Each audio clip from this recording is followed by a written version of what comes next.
નમસ્કાર વિદ્યાર્થી મિત્રો, જય શ્રી કૃષ્ણ, જય સ્વામિનારાયણ, સલામ વાલેકુમ.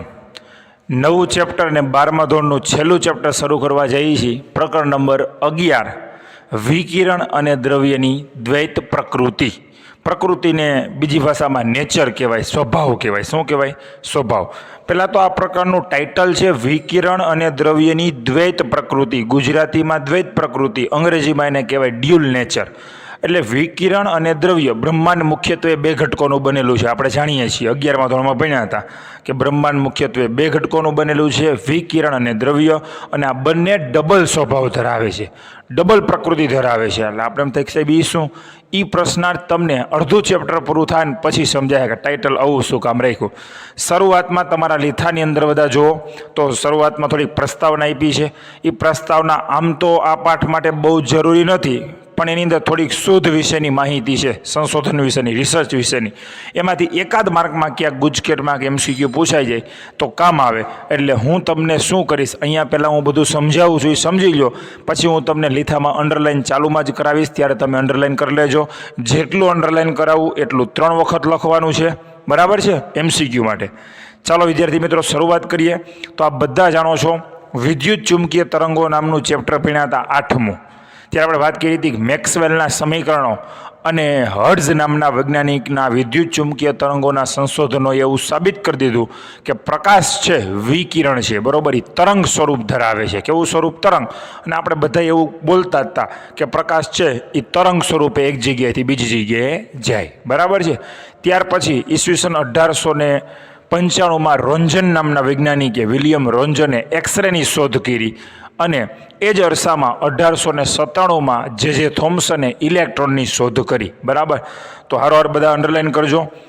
આ બધું એક એક માર્ક માટે જરૂરી છે. લીથાની અંદર પેજ નંબર 2 પ્રસ્તાવનામાં બીજો મુદ્દો, 1895માં રોન્જને એક્સરેની શોધ કરી અને 1897માં જે થોમ્સને ઇલેક્ટ્રોનની શોધ કરી. સાથે સાથે એની નીચેની લીટી અંડરલાઇન કરી લો, બ્લુમાં લખ્યું કે ઈસવીસન 1870માં વિલિયમ ક્રુકસે કેથોડ કિરણોની શોધ કરી. કેવા કિરણોની? કેથોડ કિરણો, બરાબર છે મિત્રો. ચાલો હવે આ કેથોડ કિરણો શું છે તો થોડીક ડિટેલમાં વાત કરું કે વિલિયમ ક્રુકસે કેથોડ કિરણોની શોધ કરી ને ત્યારે આ વાત હતી, એ તમને સાલ લખેલી છે, ઈસવીસન 1870. તો 1870માં હજી ઇલેક્ટ્રોનની શોધ થઈ નહોતી. એટલે આટલું યાદ રાખજો, હજી આ ઇલેક્ટ્રોનની શોધ નથી થઈ. તો આ વિલિયમ ક્રુકસે કેથોડ કિરણોની શોધ કરીને ત્યારે એક ઘટના તમને સમજાવું. આવી રીતની એક ટ્યુબ હોય જેને ડિસ્ચાર્જ ટ્યુબ કહેવાય, બરાબર છે. એમાં એક કેથોડ હોય અને એક એનોડ હોય, બે ધ્રુવ હોય. અને એની બે વચ્ચે વિદ્યુત સ્થિતિમાનનો તફાવત અથવા વિદ્યુત ક્ષેત્ર લાગુ પાડવામાં આવે, બરાબર છે. તો અહીંયા છે ને એક બારી જેવી રચના હોય. શું હોય? બારી જેવી. એના ઉપરથી તમે અહીંયા પ્રકાશ આપાત કરી શકતા હો, બરાબર છે. તો ડિસ્ચાર્જ ટ્યુબની અંદર બે ધ્રુવ હોય, ઇલેક્ટ્રોડ અને કેથોડ. એને વિદ્યુત ક્ષેત્ર વડે વિદ્યુત ક્ષેત્ર આપી શકાય, બેટરી વડે વોલ્ટેજ આપી શકાય. અને વિલિયમ ક્રુકસે શું કર્યું તો કે આ કેથોડ ઉપર જ્યારે અલ્ટ્રાવાયોલેટ પ્રકાશ આપાત કર્યો. કયો પ્રકાશ? અલ્ટ્રાવાયોલેટ. ત્યારે અહીંયા વિદ્યુત ભાર એટલે ડિસ્ચાર્જ ઉત્પન્ન થતો હતો. ડિસ્ચાર્જ એટલે વિદ્યુત ભાર, અને એને વિદ્યુત ચુંબકીય તરંગો પણ કહેવાય. અને આ જે ડિસ્ચાર્જ ઉત્પન્ન થતો હતો, બરાબર છે, એ ડિસ્ચાર્જને જ એને નામ આપ્યું કેથોડ કિરણો. હજી આ ઋણ વિદ્યુત ભાર છે એને આપણે ઇલેક્ટ્રોન નામ આપવા નથી, કારણ કે હજી ઇલેક્ટ્રોનની શોધ જ નથી થઈ, બરાબર છે. અને આ પ્રયોગ ઉપરથી વિલિયમ ક્રુકસે એવું કીધું કે કેથોડ કિરણો એ બીજું કાંઈ નથી, બરાબર છે, ઋણ વિદ્યુત ભારિત કણોનો જ પ્રવાહ છે. શેનો પ્રવાહ છે? ઋણ વિદ્યુત ભારિત કણોનો જ પ્રવાહ છે. એક લીટી કરું છું, એ લીટી અંડરલાઇન કરજો. ઇન્વર્ટેડ કોમામાં લખ્યું છે કેથોડ કિરણો એ બીજું કાંઈ નહીં પણ ઋણ વિદ્યુત ભારિત કણોનો જ પ્રવાહ છે. મેં કૌંસમાં ઇલેક્ટ્રોન લખ્યું છે, પણ શું કામ ઇલેક્ટ્રોન બોલતા નથી? કારણ કે હજી ઇલેક્ટ્રોનની શોધ થઈ જ નથી, નામકરણ જ નથી થયું. પણ થોડીક અગત્યની વાત કરું આમાં વધારાની. આ પ્રયોગની અંદર એને શું કર્યું તો કે આ એનોડ છે ને ત્યાં એક બીજી પ્લેટ રાખી હતી, જેને પ્રસ્ફુરક પદાર્થ કહેવાય અથવા પ્રસ્ફુરક પડદો હોય. હકીકત એમાં મેં કાચ શબ્દ આપ્યો છે, હકીકતે બેરિયમ સલ્ફાઇડનો પડદો આવે જેને પ્રસ્ફુરક પડદો કહેવાય. એ શું કરે તો કે અહીંથી ઋણ વિદ્યુત ભારિત કણો જ્યારે એ પડદા ઉપર આપાત થાય ને ત્યારે અહીંયા પ્રકાશ ઉત્પન્ન થાય, ક્ષણ પૂરતો પીળાશ પડતો આમ ઝબકારો ઉત્પન્ન થાય. એક ઋણ વિદ્યુત ભારિત કણ ભટકાય એટલે એક ટપકું થાય, બીજો કણ ભટકાય ને તો બીજું ટપકું, પ્રકાશિત ટપકું થાય. તો એ પ્રકાશિત ટપકું થયું એના ઉપરથી ખબર પડી કે કેથોડ કિરણો એ બીજું કાંઈ નથી, આ ઋણ વિદ્યુત ભારિત કણોનો જ પ્રવાહ છે. કારણ કે અહીંયા વિદ્યુત ભાર અથડાતો હોય તો જ પ્રકાશ ઉત્પન્ન થાય ને, એટલે આવું સાબિત થયું કે કેથોડ કિરણો એ બીજું કાંઈ નથી પણ ઋણ વિદ્યુત ભારિત કણોનો જ પ્રવાહ છે. ઉપરાંત ઈસવીસન 1887માં પણ એ પહેલાં એક બીજી ઘટના કહી દઉં કે એની પહેલાં જે થોમ્સને ઇલેક્ટ્રોનની જે શોધ કરી એ પહેલાંના જે થોમ્સનના પ્રયોગનું રિઝલ્ટ આપણે આપેલું છે. જે થોમ્સને એવું પણ સાબિત કર્યું કે કેથોડ કિરણો છે એ પ્રકાશની જે ઝડપ હોય, આપણે બધા જાણીએ છીએ પ્રકાશની ઝડપ છે 3×10⁸ મીટર પ્રતિ સેકન્ડ. તો એણે એવું સાબિત કર્યું કે કેથોડ કિરણો છે ને એ પ્રકાશની ઝડપ પ્રકાશના વેગ કરતાં લગભગ 0.1 કે 0.2 ગણી ઝડપથી ગતિ કરે. એટલે કેથોડ કિરણોનો વેગ એની નજીક આવ્યો કે નહીં? તો કે હા સાહેબ આની નજીક આવ્યો. પ્રકાશના વેગની નજીક આવ્યો એટલે આ કેથોડ કિરણો એક પ્રકારના વિદ્યુત ચુંબકીય તરંગો જ હોવા જોઈએ ને, એવું સાબિત થયું. ઉપરાંત એને ઇલેક્ટ્રોનની શોધ નથી થઈ પણ એને E/mનો ગુણોત્તર શોધ્યો. કોનો ગુણોત્તર? E/m. અને એનું મૂલ્ય આવ્યું 1.76 ગુણ્યા 10⁻11 કુલંબ પ્રતિ કિલોગ્રામ. ત્યાં અંડરલાઈન કરજો હારવાર, નહીતર પાછી ભૂલાઈ જાય. E/m ગુણોત્તરનું મૂલ્ય હશે 1.76 ગુણ્યા 10⁻11 કુલંબ પ્રતિ કિલોગ્રામ. આ બેયની વેલ્યુ આપને ખબર છે, જાતે પણ ચેક કરી ગઈ. આ ગુણોત્તર સૌ પ્રથમ કોણે શોધ્યો? જે થોમ્સને. ત્યાર પછી ઘટના આવી બેની કે 1880ની આસપાસ એવું પણ જાણવા મળ્યું કે કોઈ ધાતુની સપાટી હોય એની ઉપર યોગ્ય આવૃત્તિવાળો ઊંચી આવૃત્તિવાળો અલ્ટ્રાવાયોલેટ પ્રકાશ આપાત કરવામાં આવે તો પણ એમાંથી ઋણ વિદ્યુત ભારિત કણોનું ઉત્સર્જન થતું હતું. એ આ પ્રકરણમાં આપણે એ જ ભણવાના છીએ. ધાતુની પ્લેટ એની ઉપર જો અલ્ટ્રાવાયોલેટ પ્રકાશ આપાત કરવામાં આવે, યુવી પારજાંબલી પ્રકાશ, તો એમાંથી ઋણ વિદ્યુત ભારિત કણોનું શું થતું હતું? ઉત્સર્જન. ઉપરાંત આ ધાતુ ઉપર પ્રકાશ આપાત ન કરો અને આ ધાતુને ઊંચા તાપમાને ગરમ કરો ને તો પણ એમાંથી ઋણ વિદ્યુત ભારિત કણોનું શું થતું હતું? ઉત્સર્જન. બરાબર છે. અને આ જે ઋણ વિદ્યુત ભારિત કણો ઉત્પન્ન થતા હતા ને એ બધા ઋણ વિદ્યુત ભારિત કણો માટે E/mના ગુણોત્તર શોધ્યા ને તો એ એટલા જ મળ્યા. 1.76 ગુણ્યા 10⁻11 કુલંબ પ્રતિ કિલોગ્રામ જ મળ્યું. આમ આ બધા પ્રયોગો ઉપરથી છેલ્લે જે થોમ્સનને ખબર પડી કે આ બધા કણો જે ઋણ વિદ્યુત ભારિત કણો પેદા થાય છે ને એ બધાની પ્રકૃતિ એક સરખી હતી તો જ ગુણોત્તર એક સરખો મળે ને. એટલે જે થોમ્સને આ ઋણ વિદ્યુત ભારિત કણોને સૌ પ્રથમ ઇલેક્ટ્રોન એવું નામ આપ્યું. 1897માં એને ઇલેક્ટ્રોન નામ આપ્યું. એટલે 1897માં ઋણ વિદ્યુત ભારિત કણો જે હતા એનું નામકરણ પડવામાં આવ્યું ઇલેક્ટ્રોન. બરાબર છે. ત્યાર પછી છેલ્લો એક પોઈન્ટ છે, ઈસવીસન 1913માં મિલિકાન નામના એક વૈજ્ઞાનિકે ઓઇલ ડ્રોપનો પ્રયોગ કરેલો. ભલે આપણા સિલેબસમાં નથી પણ આને રિલેટેડ છે. અને ઓઇલ ડ્રોપના પ્રયોગ ઉપરથી એણે સાબિત કર્યું કે તેલના ટીપા ઉપરનો વિદ્યુત ભાર હોય ને એ મૂળભૂત વિદ્યુત ભાર આપણો હતો 1.602 ગુણ્યા 10⁻19 કુલમ હતો ને. આપણે વિદ્યુત ભારના ક્વોન્ટમીકરણમાં ભણ્યા હતા. તો મિલિકાને ઓઇલ ડ્રોપના પ્રયોગમાં સાબિત કર્યું કે તેલના ટીપા ઉપરનો વિદ્યુત ભાર એ આ પ્રાથમિક વિદ્યુત ભાર E હોય એના પૂર્ણ ગુણાંકમાં હોય. 1E, 2E, 3E. સમજી ગયા? ઓકે. આ પ્રસ્તાવના હતી. આમાં આની બહુ કોઈ જરૂરિયાત નથી.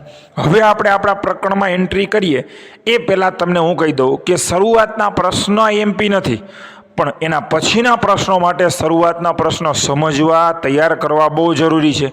તો હવે પછીનો જે પહેલો પ્રશ્ન શરૂ થાય એ આખો પ્રશ્ન નહીં પણ એમાં કોઈ વ્યાખ્યા આવશે, કોઈ સૂત્ર આવશે, એવું આવશે જ્યાં MCQ માટે જરૂરી અને પોઈન્ટ માટે જરૂરી. એમાં હું અંડરલાઈન કરાવીશ. તમારે 3 વખત લખવાનું છે. તો સૌ પ્રથમ પ્રશ્ન 1 એનો પોઈન્ટ લખું છું. પ્રશ્ન નથી વાંચવાનો, આપણે જરૂર નથી. પ્રશ્ન 1નો પહેલો પોઈન્ટ છે ને એનું નામ છે કાર્ય વિધેય અને જેને અંગ્રેજીમાં વર્ક ફંક્શન કહેવાય. બંને નામ બોલજો. કાર્ય વિધેય કહેવાય, વર્ક ફંક્શન એ કહેવાય અને એની સંજ્ઞા છે φ0. તો પહેલાં તો વર્ક ફંક્શન શું, કાર્ય વિધેય શું, તો એની થોડીક ડિટેલ સમજાવો બેટા. અહીં જોજો. એમાં વાંચવા કરતાં સમજવાનું જાજુ છે, વાંચવાની જરૂર નથી. આ ધાતુની પ્લેટ છે, ધાતુની પ્લેટ. હવે આપણે બધાને ખબર છે એમાં શું હોય તો કે ધન વિદ્યુત ભારિત આઈનો હોય ચોક્કસ લેટિસ બિંદુએ ગોઠવાયેલા હોય ને ધન આઈનો ક્યારેય ગતિ કરતા નથી. એવું આપણે 11મા ધોરણમાં ભણી. અને ઓલા ઋણ વિદ્યુત ભારિત ઇલેક્ટ્રોન હોય ને એ આની વચ્ચે અસ્તવ્યસ્ત ગતિ કરતા હોય. આવું આપણે બહુ ભણ્યા છે કે ધાતુની અંદર ધન આયનો હોય અને એની આજુબાજુની જે જગ્યા હોય ને એમાં ઋણ વિદ્યુત ભારિત ઇલેક્ટ્રોન, મુક્ત ઇલેક્ટ્રોન અસ્તવ્યસ્ત ગતિ કરતા હોય. પણ આ ઇલેક્ટ્રોન ધાતુમાંથી બહાર આવી શકતા નથી. ધાતુમાં ગમે ત્યાં રખડી શકે, પણ ધાતુમાંથી બહાર આવી શકે નહીં. શા માટે ન આવી શકે? એનું રીઝન તો કે ઓલા ધન આયનો દેખાય ને, એ ઇલેક્ટ્રોનને આકર્ષણ બળ લગાડતા હોય. એટલે આ ઇલેક્ટ્રોનને બિચારાને બહાર તો જવું હોય પણ એ જઈ ન શકે, કારણ કે એ ઇલેક્ટ્રોન પાસે આ ધન આયનોના આકર્ષણ બળને ઓળંગવા માટેની ઉર્જા હોતી નથી. જો ઇલેક્ટ્રોનને આપણે આ આકર્ષણ બળનો સામનો કરે એટલી ઉર્જા આપીને તો ઇલેક્ટ્રોન બહાર આવે. સમજી ગયા બેટા? પણ ઇલેક્ટ્રોન એની જાતે બહાર આવે નહીં, કારણ કે એની બિચારા પાસે એટલી ઉર્જા ન હોય કે આ આકર્ષણ બળનો સામનો કરી અને બહાર આવી શકે. બીજી ભાષામાં એમ કહેવાય કે આ ઇલેક્ટ્રોન અને આ ધન આયન વચ્ચે પ્રબળ આકર્ષણ બળ હોય. આ આકર્ષણ બળ છે એ ઇલેક્ટ્રોનને બહાર જવા દેતું નથી. તમે ઇલેક્ટ્રોનને એટલી ઉર્જા આપો કે જેથી આ આકર્ષણ બળ છે ને એને પાર કરી શકે તો ઇલેક્ટ્રોન બહાર આવે. તો આ મુદ્દા ઉપરથી આપણને ખબર પડી ગઈ કે ધાતુમાંથી ઇલેક્ટ્રોનને બહાર કાઢવો હોય તો આપણે કાંઈક ઉર્જા દેવી પડે. બરાબર છે? તો હવે હું વર્ક ફંક્શનની વ્યાખ્યા આપું છું. જોજો, લખતોય જાઉં છું. ધાતુની સપાટી, એકદમ ઇઝી વ્યાખ્યા, અહીં નહીં બાકી. ધાતુની સપાટીમાંથી ઇલેક્ટ્રોનને બહાર કાઢવા માટે આપવી પડતી લઘુત્તમ ઉર્જાને તે ધાતુનું વર્ક ફંક્શન કહે છે. લ્યો બેટા, વર્ક ફંક્શન બીજું કાંઈ નથી, ઉર્જા જ છે. આ વર્ક ફંક્શન છે એનો એકમ જૂલ હોય, ઉર્જા જ છે. કાર્યવિધિ બીજું કાંઈ નહીં, એકદમ ઇઝી વ્યાખ્યા. હાલો બોલી લઈ. ધાતુની સપાટીમાંથી ઇલેક્ટ્રોનને બહાર કાઢવા માટે આપવી પડતી લઘુત્તમ ઉર્જા, કારણ કે તો ઓછી જ હોય ને, કોઈ વધુ દે. તમે કપડાં લેવા ગયા હોય તો 500માં જોડી આવતી હોય તો કોઈ 600 દો, એ તો ઓછામાં જ પૂરું કરો ને. તો ઓછામાં ઓછી એવી ઉર્જા. હું એક ઉદાહરણ આપું. દાખલા તરીકે આ ધાતુની પ્લેટ છે, આપણે 100 ઇલેક્ટ્રોન વોલ્ટ ઉર્જાને આપી, ઇલેક્ટ્રોનનું ઉત્સર્જન ન થયું. 150 ઇલેક્ટ્રોન વોલ્ટ ઉર્જા આપી, ઇલેક્ટ્રોન માની લો 149 ઇલેક્ટ્રોન વોલ્ટ ઉર્જા આપી, ઇલેક્ટ્રોન ઉત્સર્જન ન થયું. 150 ઇલેક્ટ્રોન વોલ્ટ ઉર્જા આપી અને ઇલેક્ટ્રોનનું ઉત્સર્જન સ્ટાર્ટ થયું. તો 150 ઇલેક્ટ્રોન વોલ્ટ છે ને એને કહેવાય એ ધાતુનું વર્ક ફંક્શન. કારણ કે એનો અર્થ એવો થયો કે આમાંથી ઇલેક્ટ્રોનનું ઉત્સર્જન કરવું હોય, ઇલેક્ટ્રોનને બહાર કાઢવા હોય તો મિનિમમ કેટલી આપવી પડે? 150. આથી વધુ આપો તો હાલે, ઓછી હાલે નહીં. એટલે શબ્દ હું વાપરો? લઘુત્તમ. તો એકદમ ઇઝી વ્યાખ્યા થઈ ગઈ. ધાતુની સપાટીમાંથી ઇલેક્ટ્રોનને બહાર કાઢવા માટે આપવી પડતી લઘુત્તમ ઉર્જાને તે ધાતુનું વર્ક ફંક્શન કહેવાય. તો વર્ક ફંક્શન છે બેટા, એ ઉર્જા જ છે. એનો એકમ જૂલ હોય, પણ ઉર્જાનો એકમ જૂલ જ હોય, પણ અહીંયા એનો ઉર્જાનો એકમ નાનો રાખવામાં આવ્યો છે, ઇલેક્ટ્રોન વોલ્ટ. જૂલ એ ઉર્જાનો મોટો એકમ છે, આમાં ઉર્જા નાની હોય એટલે નાનો એકમ કયો છે? Electron volt. હવે એક ઇલેક્ટ્રોન વોલ્ટ કોને કહેવાય એની ચર્ચા કરી. તો તમને આની પહેલાં એક ઇલેક્ટ્રોન વોલ્ટની વ્યાખ્યા મેં આપી દીધી છે, બધાને યાદ હશે, છતાં પણ કહી દઉં. 1 વોલ્ટના વિદ્યુત સ્થિતિમાનના તફાવતની અસર હેઠળ પ્રવેગિત થતો ઇલેક્ટ્રોન હોય ને એને 1 વોલ્ટ આપવાનો. કેટલો વોલ્ટ? 1 વોલ્ટ. ત્યારે ઇલેક્ટ્રોનની ઉર્જામાં જે વધારો થાય કે નહીં જેટલો, એને 1 ઇલેક્ટ્રોન વોલ્ટ કહેવાય. અને આ વ્યાખ્યા તમે ઓલરેડી ભણી ચૂક્યા છો, છતાં પણ ફરીથી મેં આપી છે કે 1 ઇલેક્ટ્રોન વોલ્ટ કોને કહેવાય? તો કે 1 વોલ્ટના વિદ્યુત સ્થિતિમાનના તફાવતની અસર હેઠળ પ્રવેગિત થતો ઇલેક્ટ્રોન, એની ઉર્જામાં થતો વધારો, એને કહેવાય 1 ઇલેક્ટ્રોન વોલ્ટ. અને 1 ઇલેક્ટ્રોન વોલ્ટ બરાબર થાય 1.602 × 10 - 19 જૂલ. પણ જનરલી આપણે 602 ને બદલે આટલું લખીએ છીએ દર વખતે, ખબર જ છે તમને બધાને, બરોબર? બીજું કે આ વર્ક ફંક્શન બોલ્યા આપણે, એ ઉર્જા જ છે. ધાતુમાંથી ઇલેક્ટ્રોનને બહાર કાઢવા માટે આપવી પડતી ઓછામાં ઓછી ઉર્જા. એ વર્ક ફંક્શનનું મૂલ્ય 2 બાબત ઉપર આધાર રાખે. એક ધાતુના ગુણધર્મ ઉપર, એટલે કે ધાતુ કઈ છે એના ઉપર. તાંબુ છે, એલ્યુમિનિયમ, બધા માટે વર્ક ફંક્શન જુદું જુદું હોય ને. તાંબામાંથી 150 ઇલેક્ટ્રોન વોલ્ટે બહાર આવતા હોય તો એલ્યુમિનિયમમાંથી 140 આવતા હોય. જુદી જુદી ધાતુના ગુણધર્મ ઉપર. અને બીજું સપાટીના પ્રકાર ઉપર, કે ધાતુની સપાટી છે એ જે ધાતુની સપાટી છે કેવા પ્રકારની છે. માની લો કે તમે એની ઉપર પ્રકાશ આપાત કરતા હો, તાપમાન વધારતો હોય તો કેટલું પ્રકાશનું તાપમાનનું શોષણ કરે એના ઉપર. એટલે સપાટીના પ્રકાર ઉપર અને એક ધાતુના ગુણધર્મ ઉપર આધાર રાખે. હવે બીજો પ્રશ્ન એ થાય કે સાહેબ હાલો આ તો સમજાઈ ગયું કે ભાઈ ધાતુમાંથી ઇલેક્ટ્રોનને બહાર કાઢવા હોય તો ઉર્જા આપવી પડે, અને જે ઉર્જા આપવી પડે એ લઘુત્તમ ઉર્જાને એનું વર્ક ફંક્શન કહેવાય. તો આ વ્યાખ્યા છે ને બેટા, એ તમારે 3 વખત લખવાની છે, અંડરલાઈન કરી લેજો. વર્ક ફંક્શનની વ્યાખ્યા, પ્રશ્ન નંબર 1માં વર્ક ફંક્શનની વ્યાખ્યા ટીક કરી લ્યો, અને 1 ઇલેક્ટ્રોન વોલ્ટની વ્યાખ્યા એ ટીક કરી લ્યો, અને 1 ઇલેક્ટ્રોન વોલ્ટ બરાબર કેટલા જૂલ થાય એ ટીક કરી લ્યો. બરાબર છે. હવે બેટા તમને આ આટલું ભણાવ્યું એમાંથી ખાલી આટલું તો યાદ હોવું જ જોઈએ કે ધાતુમાંથી ઇલેક્ટ્રોનને બહાર કાઢીએ ને ત્યારે જુદી જુદી ધાતુના વર્ક ફંક્શન જુદા જુદા હોય. તો જે ધાતુનું વર્ક ફંક્શન હોય ને એટલી ઉર્જા તમારે એને દેવી પડે. ઇલેક્ટ્રોનનું ઉત્સર્જન ધાતુમાંથી કેમ કરાય એવો પ્રશ્ન થાય કે સાહેબ હાલો આ તો સમજાણું કે ઉર્જા દેવી પડે એની ઉર્જાને વર્ક ફંક્શન કહેવાય. તો ધાતુમાંથી ઇલેક્ટ્રોનનું ઉત્સર્જન મેળવવાની 3 રીત છે. કેટલી રીત છે? 3. એમાંની પહેલી રીત છે એનું નામ છે તાપીય ઉત્સર્જન. મેં એમાં લખ્યું છે તાપીય ઉત્સર્જન, અથવા એનું બીજું નામ લખ્યું છે ઉષ્માજનિત ઉત્સર્જન. બીજું નામ છે ઉષ્માજનિત ઉત્સર્જન. તો આ તાપીય ઉત્સર્જન કોને કહેવાય? નામ ઉપરથી ખબર પડી જશે. તાપીય ઉષ્માજનિત એટલે કે ગરમ કરવાની વાત છે, એવું લાગે ને? એકદમ ઇઝી. આની વ્યાખ્યા બોલો, લખતો નથી તોય સમજી જાય. જે ધાતુમાંથી ઇલેક્ટ્રોનનું ઉત્સર્જન કરવું હોય એ ધાતુનો ફિલામેન્ટ બનાવવામાં આવે. બરાબર છે. અને એમાંથી મોટા મૂલ્યનો વિદ્યુત પ્રવાહ પસાર થાય ત્યારે ફિલામેન્ટ ગરમ થાય, પરિણામે એમાં રહેલા ઇલેક્ટ્રોનને ઉર્જા મળે, અને એમાંથી ઇલેક્ટ્રોનનું શું થાય બેટા? ઉત્સર્જન થાય. આ ઘટનાને કહેવાય તાપીય ઉત્સર્જન.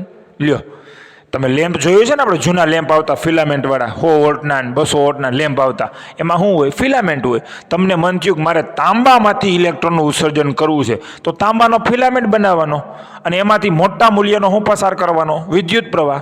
પરિણામે ધાતુનો ફિલામેન્ટ ગરમ થાય, ઇલેક્ટ્રોનને ઉર્જા મળે, અને ઇલેક્ટ્રોન શું આવે? બાય. એટલે આવા ઉત્સર્જનને કહેવાય ઉષ્માજનિત ઉત્સર્જન અથવા તાપીય ઉત્સર્જન. અને આના ઉદાહરણ છે ડાયોડ, ટ્રાયોડ અને ટીવી ટ્યુબ. પણ જો કે 3માંથી એ કોઈ હવે બહુ વપરાતા નથી, કારણ કે હવે ટીવી ટ્યુબમાં CRT કેથોડ રે ટ્યુબ નથી આવતી, હવે LED ને LCD આવી ગયા. આ બધું બહુ જૂનું ફિઝિક્સ થઈ ગયું, હવે અવેલેબલ નથી. કારણ કે ડાયોડ ને ટ્રાયોડ ને ટીવી ટ્યુબ ને, ખાસ ટીવી ટ્યુબ છે ને, ડાયોડ ટ્રાયોડ તો હજી આવે. ટીવી ટ્યુબની અંદર CRT આવતી, હવે એ આવતું નથી. આ તો તમારી જા માટે તમને ખબર પડે કે ઇલેક્ટ્રોનનું ઉત્સર્જન ધાતુમાં કરવું હોય તો રીત કેટલી? 3. એમાંની પહેલી રીત સમજાઈ ગઈ બેટા? ઓકે. હા, વહેલું આમ બોલવાનું, જે ધાતુમાંથી ઇલેક્ટ્રોનનું ઉત્સર્જન કરવું હોય તેનો ફિલામેન્ટ બનાવી એમાંથી મોટા મૂલ્યનો પ્રવાહ પસાર કરવામાં આવે, તેથી ફિલામેન્ટ ગરમ થાય, ઇલેક્ટ્રોનને ઉર્જા મળે, અને ઇલેક્ટ્રોન બહાર આવે. આપણે તો ગમે એમ કહીને ઓલા ઇલેક્ટ્રોનને એના વર્ક ફંક્શન જેટલી શું આપવી પડે? ઉર્જા. ઓકે, ચાલો. બીજો પ્રકાર છે એનું નામ છે ફિલ્ડ ઉત્સર્જન, અથવા ગુજરાતીમાં કહેવાય ક્ષેત્રીય ઉત્સર્જન. ક્ષેત્રીય ઉત્સર્જન. ક્ષેત્ર એટલે વિદ્યુત ક્ષેત્ર. જે ધાતુમાંથી ઇલેક્ટ્રોનને ઉત્સર્જન કરવું ને ધાતુ ઉપર અપ્રોક્સિમેટલી 10⁸ વોલ્ટ પ્રતિ મીટરનું પ્રબળ વિદ્યુત ક્ષેત્ર જો આપાત કરવામાં આવે તો એ ધાતુમાં રહેલા ઇલેક્ટ્રોનને શું મળશે? ઉર્જા, અને ઇલેક્ટ્રોન શું આવશે? બહાર. લ્યો, આને કહેવાય ક્ષેત્ર ઉત્સર્જન. આપણે હમણાં થોડાક આગલા ચેપ્ટરમાં મેં તમને ક્ષેત્ર ઉત્સર્જનની વાત કરી હતી, PN જંકશન ડાયોડ વખતે. યાદ છે ને બધાને કે નથી યાદ? ફોટો ડાયોડમાં એમાં વાત કરી હતી. તો આ ક્ષેત્ર ઉત્સર્જન કહેવાય. તો આની વ્યાખ્યા પાકી ન કરવાની, આપણી રીતે લખાય તો કે ધાતુની સપાટી ઉપર 10⁸ વોલ્ટ પ્રતિ મીટરનું પ્રબળ વિદ્યુત ક્ષેત્ર લાગુ પાડવામાં આવે તો ઇલેક્ટ્રોનને ઉર્જા મળે છે, અને ઇલેક્ટ્રોન શું આવે છે? ધાતુમાંથી બહાર. લ્યો, આને કહેવાય ક્ષેત્ર ઉત્સર્જન. ટપા પડી ગયા? આ બે આપણે ભણવાના નથી, ખાલી કીધું કે ઇલેક્ટ્રોનનું ઉત્સર્જન કેટલી રીતે થાય.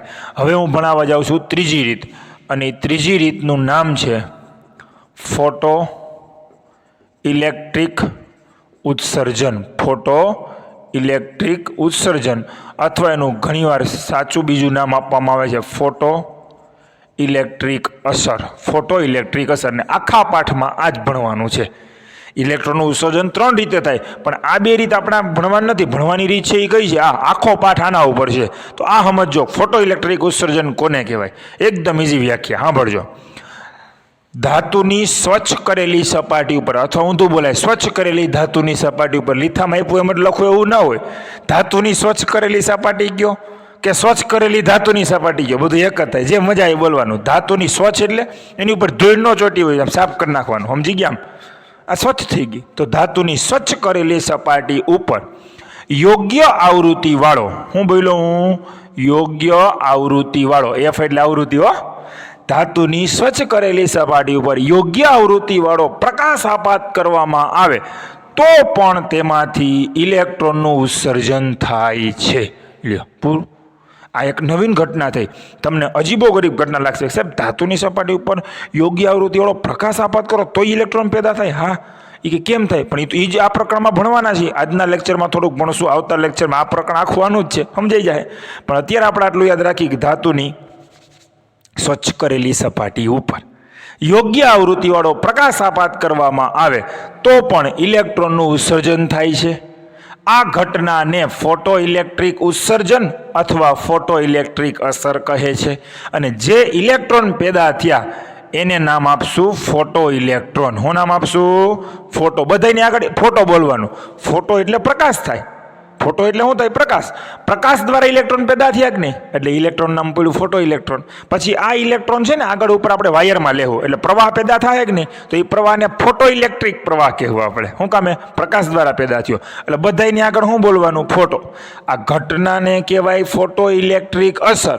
જે ઇલેક્ટ્રોન ઉત્પન્ન થાય એને આજથી નવું નામ આપશું ઇલેક્ટ્રોન નહીં, ફોટો ઇલેક્ટ્રોન, કારણ કે પ્રકાશ દ્વારા પેદા થયા. સમજાણું? તો વ્યાખ્યા એમને પાકી થઈ ગઈ. ધાતુની સ્વચ્છ કરેલી સપાટી ઉપર યોગ્ય આવૃત્તિવાળો પ્રકાશ આપાત કરવામાં આવે તો સપાટી ઉપરથી ઇલેક્ટ્રોનનું ઉત્સર્જન થાય છે. અને આ ઘટનાને ફોટો ઇલેક્ટ્રિક ઉત્સર્જન અથવા ફોટો ઇલેક્ટ્રિક અસર કહેવાય. અને જે ઇલેક્ટ્રોન બહાર આવ્યા ઉત્પન્ન થયા એને કહેવાય ફોટો ઇલેક્ટ્રોન. ચાલો બેટા, આ પ્રશ્ન નંબર તમારો 2 છે. અને બીજા પ્રશ્નમાં તમારે કેટલું લખવું? તો બંને શરૂઆતના ત્રણેય ઉત્સર્જન છે ને, એમાં પહેલા 2 ઉત્સર્જન છે ને, તાપીય ઉત્સર્જન અને ક્ષેત્રીય ઉત્સર્જન, એ બબે વાર લખજો, ખાલી આપણે યાદ રહે એટલે. પણ ત્રીજી વ્યાખ્યા છે ફોટો ઇલેક્ટ્રિક ઉત્સર્જન, એ 3 વાર લખવાની છે. ચાલો ટીક કરી લ્યો. થઈ ગઈ બેટા? ચાલો ત્રીજો પ્રશ્ન, એમાં પહેલી લીટી એક જ અંડરલાઈન કરવાની, બ્લુમાં લીખી, બાકી કાંઈ વાંચવા નથી, બાકી બધું હું કહું છું, બરોબર છે? ચાલો, ઈસવીસન 1887માં બેટા હર્ટ્ઝ નામના વૈજ્ઞાનિકે સૌ પ્રથમ ફોટો ઇલેક્ટ્રિક અસરની શોધ કરેલી. કોણે કરેલી? ફોટો ઇલેક્ટ્રિક અસર. આગળ ભણ્યા ને, ધાતુ ઉપર યોગ્ય આવૃત્તિવાળો પ્રકાશ આપાત કરી ઇલેક્ટ્રોન પેદા થયા, એ ઘટનાને નામ આપ્યું ફોટો ઇલેક્ટ્રિક અસર. અને એની શોધ 1887માં હર્ટ્ઝે અકસ્માતે કરેલી. એ પ્રયોગ કરતો તો બીજો ને રસ્તામાં ગતિકડું મળી ગયું, સમજાણું? પણ જે ડિટેલ આગળ ભણશું આપણે. પણ એની અંદર જે મુદ્દો આપ્યો છે ને એ થોડોક અઘરા શબ્દોમાં છે, પાકો કરવા નથી, MCQ નથી એમાં, ખાલી કહું છું. એણે શું કર્યું? એક ડિસ્ચાર્જ ટ્યુબ લીધી હતી. શું લીધી હતી? Discharge tube. ડિસ્ચાર્જ ટ્યુબ એટલે કાંઈ નહીં, શૂન્યાવકાશી ટ્યુબ હોય, એમાં એક બાજુ હોય કેથોડ, એક બાજુ હોય એનોડ, 2 ધ્રુવ હોય. અને આની બેયની વચ્ચે છે ને ભાઈ, આવી રીતે ઋણ ને ધન બેટરી જોડેલી હોય, વિદ્યુત સ્થિતિમાં નો તફાવત લાગુ પડે. અહીંયા એક બારી રાખી હોય, અહીંથી છે ને પ્રકાશ આપાત કરે આ કેથોડ ઉપર, સમજી ગયા બેટા? ચાલો, એને ફોટો ઇલેક્ટ્રિક અસર દરમિયાન એવું નોંધ્યું કે આર્ક લેમ્પ આવે, જે અલ્ટ્રાવાયોલેટ પ્રકાશ પેદા કરે ને, આર્ક લેમ્પ કહેવાય. કેવો લેમ્પ? આર્ક. આર્ક લેમ્પની અંદરથી અલ્ટ્રાવાયોલેટ પ્રકાશ આપાત થાય ને, અલ્ટ્રાવાયોલેટ પ્રકાશને કેથોડ ઉપર આપાત કર્યો ને, ત્યારે અહીંયા ડિસ્ચાર્જ ઉત્પન્ન થયો. ડિસ્ચાર્જ એટલે વિદ્યુતભાર, ને વિદ્યુતભાર એટલે ઇલેક્ટ્રોન, ઇલેક્ટ્રોન એટલે વિદ્યુત ચુંબકીય તરંગો જ કહેવાય, બરોબર? અને આ ઇલેક્ટ્રોન છે ને જ્યારે અહીંથી પેદા થયા ને, ત્યારે આને ડિટેક્ટર લૂપ કહેવાય. એમાં એક શબ્દ લખેલો છે ડિટેક્ટર લૂપ. તો અમે દોરીને લૂપ એટલે બંધ ગાળો, આ બંધ ગાળો, અને સામે હોય ડિટેક્ટર કહેવાય. કારણ કે આ સામેનો છેડો છે ને ધન સ્થિતિમાં ને રાખ્યો હોય, એટલે ઉત્પન્ન થયેલા ઇલેક્ટ્રોન ગતિ કરતાં ક્યાં જવાના? સામે જવાના ને. અહીંયા અહીં બધા ભેગા થાય કે નહીં? તો એને જોયું કે અહીંથી જ્યારે વોલ્ટેજ ઊંચો રાખવામાં આવે ને, ત્યારે ઇલેક્ટ્રોન ફાસ્ટ આવશે કે નહીં? આમ આ ધન વોલ્ટેજ છે એ 5ને બદલે 100 વોલ્ટ રાખો તો ઇલેક્ટ્રોન ફાસ્ટ આવે કે નહીં? તો એને એવું માર્કિંગ કર્યું કે આ ડિટેક્ટર લૂપમાં ઊંચા વોલ્ટેજ માટે જે સ્પાર્ક મળતો હતો ને, સ્પાર્ક એટલે ઇલેક્ટ્રોનનો પ્રવાહ, એ બહુ તીવ્ર મળતો હતો, તે મળે જ નહીં યાર. હવે આ વોલ્ટેજનું મૂલ્ય જેટલું વધુ રાખો એટલા ઇલેક્ટ્રોન વધુ આકર્ષિત થાય. તો અહીંયા તીવ્રતા વધારે મળતી હતી સ્પાર્કની, આવું એને માર્કિંગ કર્યું. અને એના ઉપરથી એને ખબર પડી કે આટલો બધો સ્પાર્ક અહીંયા આવે છે, સ્પાર્ક એટલે ઇલેક્ટ્રોનનો પ્રવાહ, એનો અર્થ ઇલેક્ટ્રોન મોટા પ્રમાણમાં એ પેદા થતા હોવા જોઈએ ને. તો એને ખબર પડી ગઈ કે અલ્ટ્રાવાયોલેટ પ્રકાશ આપાત થયો ને ત્યારે આ ધાતુની જે પ્લેટ હોય ને આ સી છે ને ત્યાં શું રહી ગયું ખબર બેટા? ધાતુની પ્લેટ રાખી હોય, અને આ ધાતુની પ્લેટને ફોટો સંવેદી સપાટી કહેવામાં આવે. શું કહેવામાં આવે? ફોટો સંવેદી સપાટી. ફોટો એટલે પ્રકાશ, પ્રકાશ સંવેદી સપાટી પણ કહેવાય. અહીંયા મોસ્ટ ઓફલી એવી ધાતુની પ્લેટ રાખે કે જેમાંથી ઇલેક્ટ્રોનનું ઉત્સર્જન સરળતાથી કરી શકાતું હોય. જે આવે એ ધાતુ ન હોય તો અહીંયા ધાતુની પ્લેટ રાખી હોય, એની ઉપર અલ્ટ્રાવાયોલેટ પ્રકાશ આપાત થાય એટલે એમાંથી ઇલેક્ટ્રોનનું શું થાય? ઉત્સર્જન થાય. એટલે આ પ્રયોગો પરથી હર્ટ્ઝને ખબર પડી કે ધાતુની સપાટી હોય ને એની ઉપર યોગ્ય આવૃત્તિવાળો પ્રકાશ આપાત થાય ને ત્યારે સપાટીના ઇલેક્ટ્રોન આ પ્રકાશમાંથી શું મેળવે? ઉર્જા.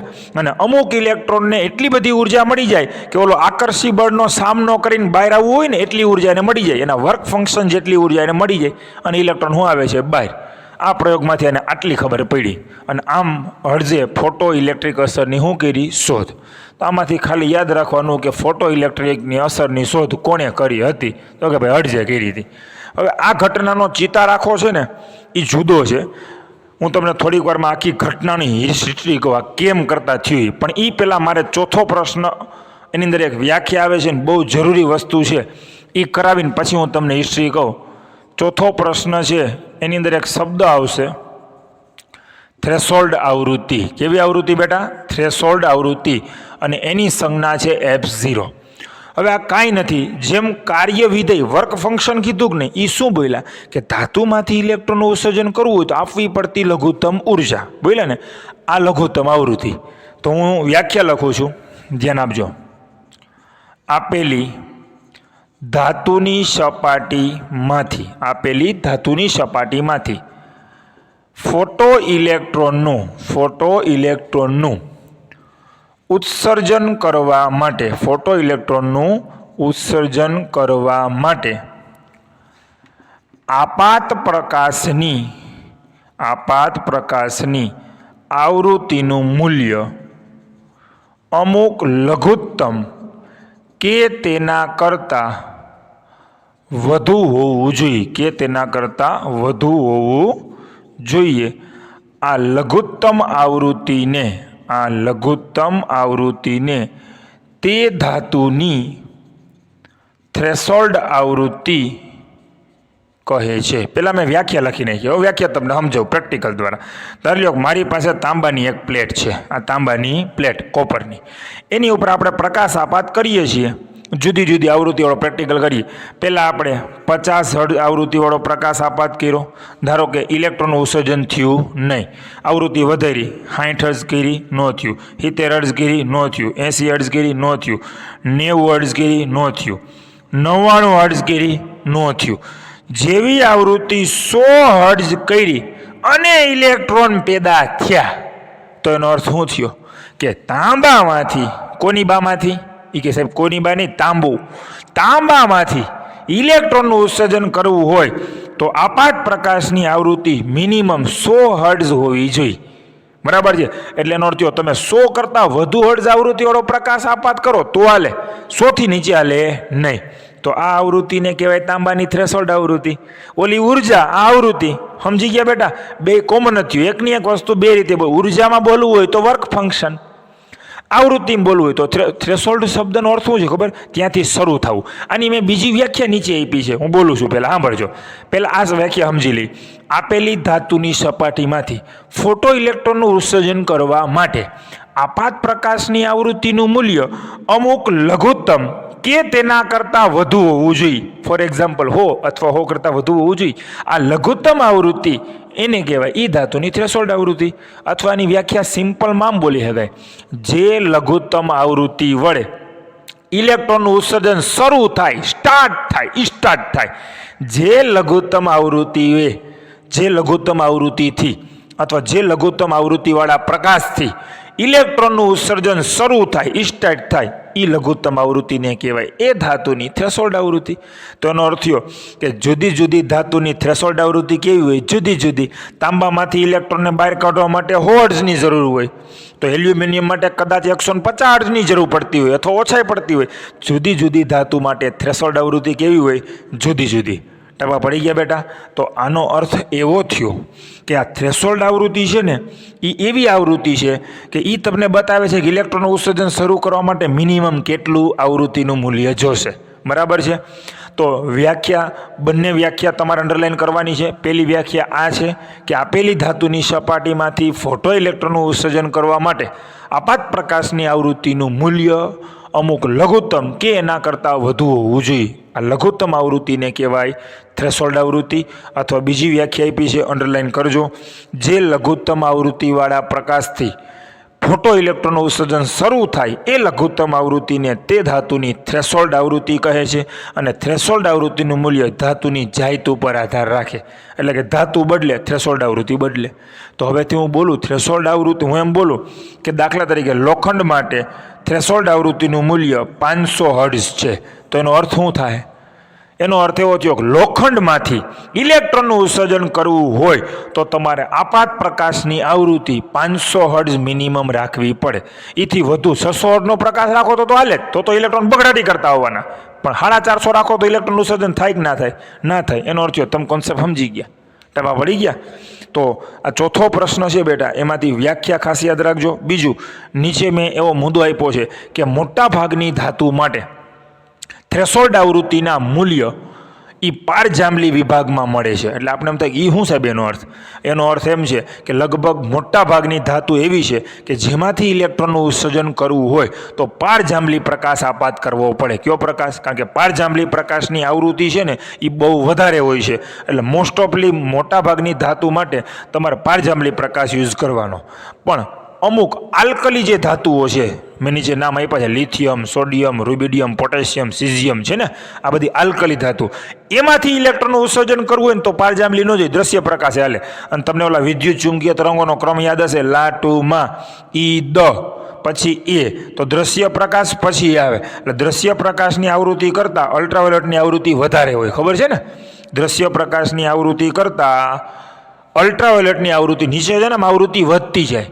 તો હું શું કહું છું, મોટા ભાગની ધાતુ માટે અલ્ટ્રાવાયોલેટ પ્રકાશ જોઈએ, પણ આલ્કલી ધાતુ એવી છે કે એમાંથી તમારે ઇલેક્ટ્રોનનું ઉત્સર્જન કરવું હોય ને તો દ્રશ્ય પ્રકાશ હાલે. એટલે આપણો જે ટ્યુબલાઇટના પ્રકાશની બધા છે ને દ્રશ્ય પ્રકાશ છે. દાખલા તરીકે લિથિયમ છે, સોડિયમ, રૂબિડિયમ, એની પ્લેટ હોય ને એમાંથી ઇલેક્ટ્રોનનું ઉત્સર્જન કરવું હોય ને તો પારજાંબલી પ્રકાશ ન હોય તો હાલે. કયો જોઈએ? દ્રશ્ય પ્રકાશ હાલે. ટપા પડી ગયા બેટા? તો આ એક માર્કના MCQ માટે વાંચવા જેવું ખરું, એટલે આમાં હું અંડરલાઇન નથી કરાવતો, પણ તમે એક વખત વાંચી લો એટલે ખબર પડી જાય કે મોટા ભાગની ધાતુ માટે થ્રેશોલ્ડ આવૃત્તિ ક્યાં મળે છે? પારજાંબલીમાં. પણ તમારે આલ્કલી ધાતુમાંથી ઇલેક્ટ્રોનનું ઉત્સર્જન કરવું હોય તો અલ્ટ્રાવાયોલેટની જરૂર પડતી નથી. સામાન્ય દ્રશ્ય પ્રકાશ, સૂર્યપ્રકાશ એ હાલે. સૂર્યપ્રકાશ એ દ્રશ્ય પ્રકાશ અહીં આવે જ છે ને? ટપા બધાઈને ચાલો, થ્રેશોલ્ડ આવૃત્તિની વ્યાખ્યા પાકી કરવા મેં આપી 3 વખત લખવા. હવે હું તમને લઈ જાઉં છું ફોટો ઇલેક્ટ્રિક અસરના મુખ્ય પ્રયોગ તરફ. તમારો 5મો પ્રશ્ન છે, એની અંદર 2 ભાગ છે. પહેલાં તો હું બોલું છું ફોટો ઇલેક્ટ્રિક અસર માટે લેનાર્ડ અને હોલવાસના અવલોકનો સમજાવો, એનો પ્રયોગ સમજાવો. તો બેટા આની અંદર 2 ભાગ છે, લેનાર્ડનો પ્રયોગ અને હોલવાસનો પ્રયોગ. હકીકત ઘટના એવી હતી, ઈસવીસન 1888થી 1902 સુધીના ગાળામાં ઘણા બધા પ્રયોગો થયા. હર્ટ્ઝને પહેલાં ખાલી શંકા ગઈ હતી કે ધાતુની પ્લેટ ઉપર પૂરતી ઊંચી આવૃત્તિવાળો પ્રકાશ આપાત થાય તો એમાંથી ઇલેક્ટ્રોનનું ઉત્સર્જન થાય છે. હવે આટલું શોધ થઈ ગઈ પછી એણે એનો આખો પ્રયોગ છે ને લિનાર્ડને હોપ્યો અને હોલવાસને હોપ્યો. લિનાર્ડ એનો વિદ્યાર્થી હતો હર્ટ્ઝનો, એની લેબોરેટરીમાં જ કામ કરતો. એટલે લેનાર્ડ અને હોલવાસને આખો પ્રયોગ આપ્યો કે તમે આનો પ્રયોગ કરી અને મને રિઝલ્ટ આપો. તો લેનાર્ડ અને હોલવાસના જે પ્રયોગ હતા ને એ બંને પ્રયોગ આપણે અલગ અલગ રીતે ભણશું. એ પહેલાં હોમવર્કની વાત કરી દઉં કે મારી દ્રષ્ટિએ આ મીડિયમ IMP પ્રશ્ન છે. એટલે એવું હોય ને તો એક કામ કરાય, પ્રશ્ન નંબર 5માં પાછળના પેજ ઉપર વયા જાઓ, 2 ભાગ હશે. પહેલાં હશે લેનાર્ડનો પ્રયોગ, પછી હશે હોલવાસનો. આ બંને પ્રયોગ એક વખત છે ને લખવાના, એમાં કાંઈ નથી. પ્રયોગની પદ્ધતિ લખવાની છે, કોઈ કાર્ય વસ્તુ છે જ નહીં, ખાલી પદ્ધતિ, આકૃતિ જોઈને એનું વર્ણન કે આ છે ને આવડું આ છે ને આ શું છે એ સમજાણું. હવે તો આ બંને પ્રયોગ એક વખત લખવાના છે. એમાંનો પહેલો પ્રયોગ છે એનું નામ આપણે લખી નાખીએ લેનાર્ડનો પ્રયોગ. અને બેટા લીથામાં છે એ જ શબ્દ યુઝ કરવા એવું જરૂરી નથી, પહેલાં તમે સમજી લ્યો કેવી રીતની આખી ઘટના છે. બીજું આકૃતિમાં એક ભૂલ છે, હું આડી સુધારો કરાવું એટલે સુધારો કરી લેજો. એણે એક શૂન્યાવકાશી નળી લીધી, જેને અંગ્રેજીમાં ટ્યુબ કહેવાય. શૂન્યાવકાશી ટ્યુબ અથવા નળી, તમે જે શબ્દ યુઝ કરો એ હાલે. આ શૂન્યાવકાશી ટ્યુબ, બરાબર. અહીંયા રાખી હતી એક બારી. આ બારી એ ક્વાર્ટ્ઝની હોય. શેની હોય? અહીં લખી દો, ક્વાર્ટ્ઝની બારી. ક્વાર્ટ્ઝ શું કામે? પારદર્શક હોય એટલે એમાંથી પ્રકાશ પસાર થઈ જાય પણ હવા ન જાય, બરોબર છે, કારણ કે અંદર શૂન્યાવકાશ હોવો જોઈએ. અહીંયા એક પ્લેટ રાખી હોય, એ પ્લેટને કહી દઉં સી, જેને કહેવાય કેથોડ. ફોટો સંવેદી સપાટી હોય, યોગ્ય ધાતુની પ્લેટ રાખી હોય. સામે એક બીજી પ્લેટ રાખી હોય, જેને એનોડ પણ કહેવાય અથવા એનું સાચું નામ છે કલેક્ટર. શું કામે? એ હમણાં ખબર પડી જાય. અહીંથી પ્રકાશ આપાત કરશું ને આપણે બેટા આની ઉપર આમ, એટલે અહીંથી ઇલેક્ટ્રોનનું શું થશે? ઉત્સર્જન થશે.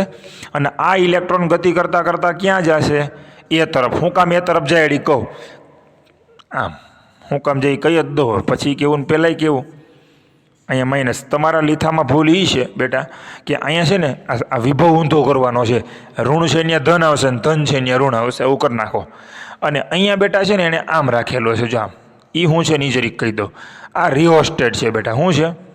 રિયોસ્ટેટ. રિયોસ્ટેટ એટલે બીજું કાંઈ નહીં, આ છેડો છે ને એને આમ કરી શકાય. એટલે આમ કરવાથી અહીંથી વોલ્ટેજ વધઘટ કરી શકાય. વર્ષો પહેલાં બેટરી છે ને વેરિયેબલ ન આવતી, હવે તો વેરિયેબલ બેટરી આવે છે. બેટરીમાં બટન આવે વધઘટ કરવાનું, પણ વર્ષો પહેલાં વોલ્ટેજ વધઘટ કરવા અમે ભણતા ને તે વોલ્ટેજ વધઘટ કરવા માટે આ બેટરી માની લો કે ફિક્સ વોલ્ટની હોય, 20 વોલ્ટની હોય, તો મારે વોલ્ટેજ 20માંથી 18 કરવા હોય તો આ એક પ્રકારનો અવરોધ જ હોય. આ છેડો હોય ને અહીં અડતો હોય, અહીંયા એને તમે આમ લઈ જાઓ એટલે અવરોધ મોટો થાય ને આમ, એટલે વોલ્ટેજ ઘટે. આમ લઈ આવો તો વોલ્ટેજ વધે. વોલ્ટેજ વધે ઘટે, વધઘટ અહીંથી કરી શકાય. બીજું કાંઈ ન હોય. આ છેડા આમ કરવાથી તમારે માની લો કે વોલ્ટેજ વધારવો હોય તો આને નજીક લઈ આવવાનો, વોલ્ટેજ ઘટાડવો હોય તો દૂર લઈ જાવ, એટલે વધારાનો વોલ્ટેજ ખવાઈ જાય. સમજી ગયા? આને રિયોસ્ટેટ કહેવાય. રિયોસ્ટેટ. હવે રચના સમજાવું. આ ઇલેક્ટ્રોન છે એ ઉત્સર્જિત થયા, એ બધાય આમ ગતિ કરવાના. શું કામે? કારણ કે એ છેડો છે ને જોવો છો તમે ધન વિભવે રાખ્યો હોય. જો આ છેડો હોય ને ધન વિભવ હોય, નાખ્યો ઋણ વિભવે, તો તમને સામેના છેડાનું નામ મેં કલેક્ટર બોલ્યો. કલેક્ટર, કલેક્શન એટલે સંગ્રહ કરવો થાય ને, કલેક્શન એટલે. અને જે કલેક્શન કરે એને શું કહેવાય? કલેક્ટર. સંગ્રહ કરનાર. આ ઇલેક્ટ્રોનનો સંગ્રહ કરશે, ઇલેક્ટ્રોનને ભેગા કરશે, બધી ભામને ભેગી કરશે. સમજાણું? એટલે નામ પડ્યું કલેક્ટર અથવા એનોડ. રચના સમજાઈ ગઈ? બસ. હવે લેનાર્ડના પ્રયોગમાં ખાલી બોલવાનું, જે દેખાય એ બોલવાનું અને આપણી ભાષામાં બોલવાનું. જોજો ચાલુ કરું છું. આકૃતિમાં દર્શાવ્યા પ્રમાણે એક શૂન્યાવકાશી નળી રાખવામાં આવે છે. નળીને બદલે ટ્યુબ રાખો તો એટલે ટ્યુબ રાખવામાં આવે છે. આ નળીની અંદર સામસામેના છેડે 2 ધાતુની પટ્ટીઓ રાખવામાં આવે છે, ઇલેક્ટ્રોડ રાખવામાં આવે છે. પછી બીજો મુદ્દો પડે, એક ઇલેક્ટ્રોડને કેથોડ કહે છે. એક ઇલેક્ટ્રોડને કેથોડ, પછી કાઉન્સમાં લખી નાખે સી કહે છે. સમજાણું? જે ફોટો સંવેદી સપાટી હોય છે. ફોટો સંવેદી એટલે પ્રકાશ સંવેદી સપાટી હોય છે. અને બીજા ઇલેક્ટ્રોડને એનોડ એટલે કે કલેક્ટર કહે છે. લ્યો, તપા પડી ગયા બધાને? આ ટ્યુબમાં નવો મુદ્દો પડે. આ ટ્યુબમાં એક ક્વાર્ટ્ઝની બારી રાખેલી હોય છે. આ બારી પરથી અલ્ટ્રાવાયોલેટ પ્રકાશ, પારજાંબલી પ્રકાશને પસાર કરી અને કેથોડ સી ઉપર આપાત કરી શકાય છે. લ્યો, આમાં શું છે? દેશી ભાષામાં હેલું જાય. એક ક્વાર્ટ્ઝની બારી હોય છે, એ બારીમાંથી અલ્ટ્રાવાયોલેટ પ્રકાશને પસાર કરી, અલ્ટ્રાવાયોલેટનો મજા ગુજરાતીમાં લખે પારજાંબલી પ્રકાશ, યુવી પ્રકાશ, જે નામ આપો એને પસાર કરી અને આ કેથોડ ઉપર આપાત કરી શકાય છે. આટલું સમજાણું? બરોબર. પછી અહીંથી બોલવાનું કે કેથોડ સી ઉપર જ્યારે અલ્ટ્રાવાયોલેટ પ્રકાશ આપાત કરવામાં આવે ત્યારે એમાંથી ઇલેક્ટ્રોનનું શું થાય છે? ઉત્સર્જન. બરાબર. અને આ ઇલેક્ટ્રોન કોની તરફ જાય? તો કે કલેક્ટર એ તરફ ગતિ કરે છે. હવે ઉત્સર્જકની આને ઉત્સર્જક કહેવાય. જે પેદા કરે ને શું કહેવાય? ઉત્સર્જક. તો આ કેથોડનું જો બે નામ કહી દો. આને કેથોડ કહેવાય અથવા બીજું નામ ઉત્સર્જક લખી દો. આ સીનું નામ ઉત્સર્જક અથવા બીજું નામ શું કીધું? કેથોડ. આ એના 2 નામ મેં કીધા. એક નામ આપ્યું મેં કલેક્ટર. શું નામ આપ્યું? કલેક્ટર. અથવા બીજું નામ શું આપ્યું? એનોડ. શું કામે? આ ઉત્સર્જન કરે એને ઉત્સર્જક કહેવાય. તો ઉત્સર્જક સીની સાપેક્ષે જો કલેક્ટર એને ધન વિભવે રાખ્યો હોય તો ઉત્પન્ન થયેલા ઇલેક્ટ્રોન આકર્ષિત થઈ અને પ્લેટ એ તરફ ગતિ કરે છે. પ્લેટ એ બોલો, કલેક્ટર બોલો, એનો તરફ ગતિ કરે છે અને તેથી એમાંથી પરિપથમાંથી વિદ્યુત પ્રવાહ વહે છે. આ જે પ્રવાહ વહે છે ને એને એક વાત કહી દો, એ પ્રવાહને ફોટો ઇલેક્ટ્રિક પ્રવાહ કહેવાય. કેવો પ્રવાહ કહેવાય? ફોટો ઇલેક્ટ્રિક પ્રવાહ. ઇલેક્ટ્રિક પ્રવાહ તો કહેતા જ હતા, પણ આગળ ફોટો શું કામ નામ આપ્યું? પ્રકાશ દ્વારા ઇલેક્ટ્રોન પેદા થયા એટલે એને ના ઇલેક્ટ્રોનને કહેવાય ફોટો ઇલેક્ટ્રોન, અને એને કારણે જે પ્રવાહ રચાણો પરિપથમાં એને કહેવાય ફોટો ઇલેક્ટ્રિક પ્રવાહ. રાઈટ બેટા? આગળ હજી સમજી ગયા ને બધા? હવે અહીં ધ્યાન આપજો બધા. હવે એનો છેલ્લો મુદ્દો છે, એ ખાસ સમજો. એ પહેલાં એક મુદ્દો કીધો કે જો આપાત અલ્ટ્રાવાયોલેટ પ્રકાશ આપવાનું બંધ કરીએ, અહીં હાથ આડો રાખી દીધો, બંધ કરીએ તો પરિપથમાં કોઈ પ્રવાહ વહેતો નથી. એટલે સાબિત થઈ ગયું ને કે જે કાંઈ થતું હતું એ પ્રકાશને કારણે જ થતું હતું. આ આપાત પ્રકાશ હતો ને, અલ્ટ્રાવાયોલેટ પ્રકાશ, એ આપાત કરવાનું શું કરી દો? બંધ, તો પરિપથમાં પ્રવાહ અટકી જાય છે. અને હવે લિનાર્ડે છેલ્લે શું કર્યું એ તમને કહું છું. એ મુદ્દો છે ને તમને આમ થોડોક ડાયવર્ટ લાગશે, છેલ્લે સમજાય રહસ્ય. એને ઊંધો બોલું. લિનાર્ડે અભ્યાસ કર્યો શેનો?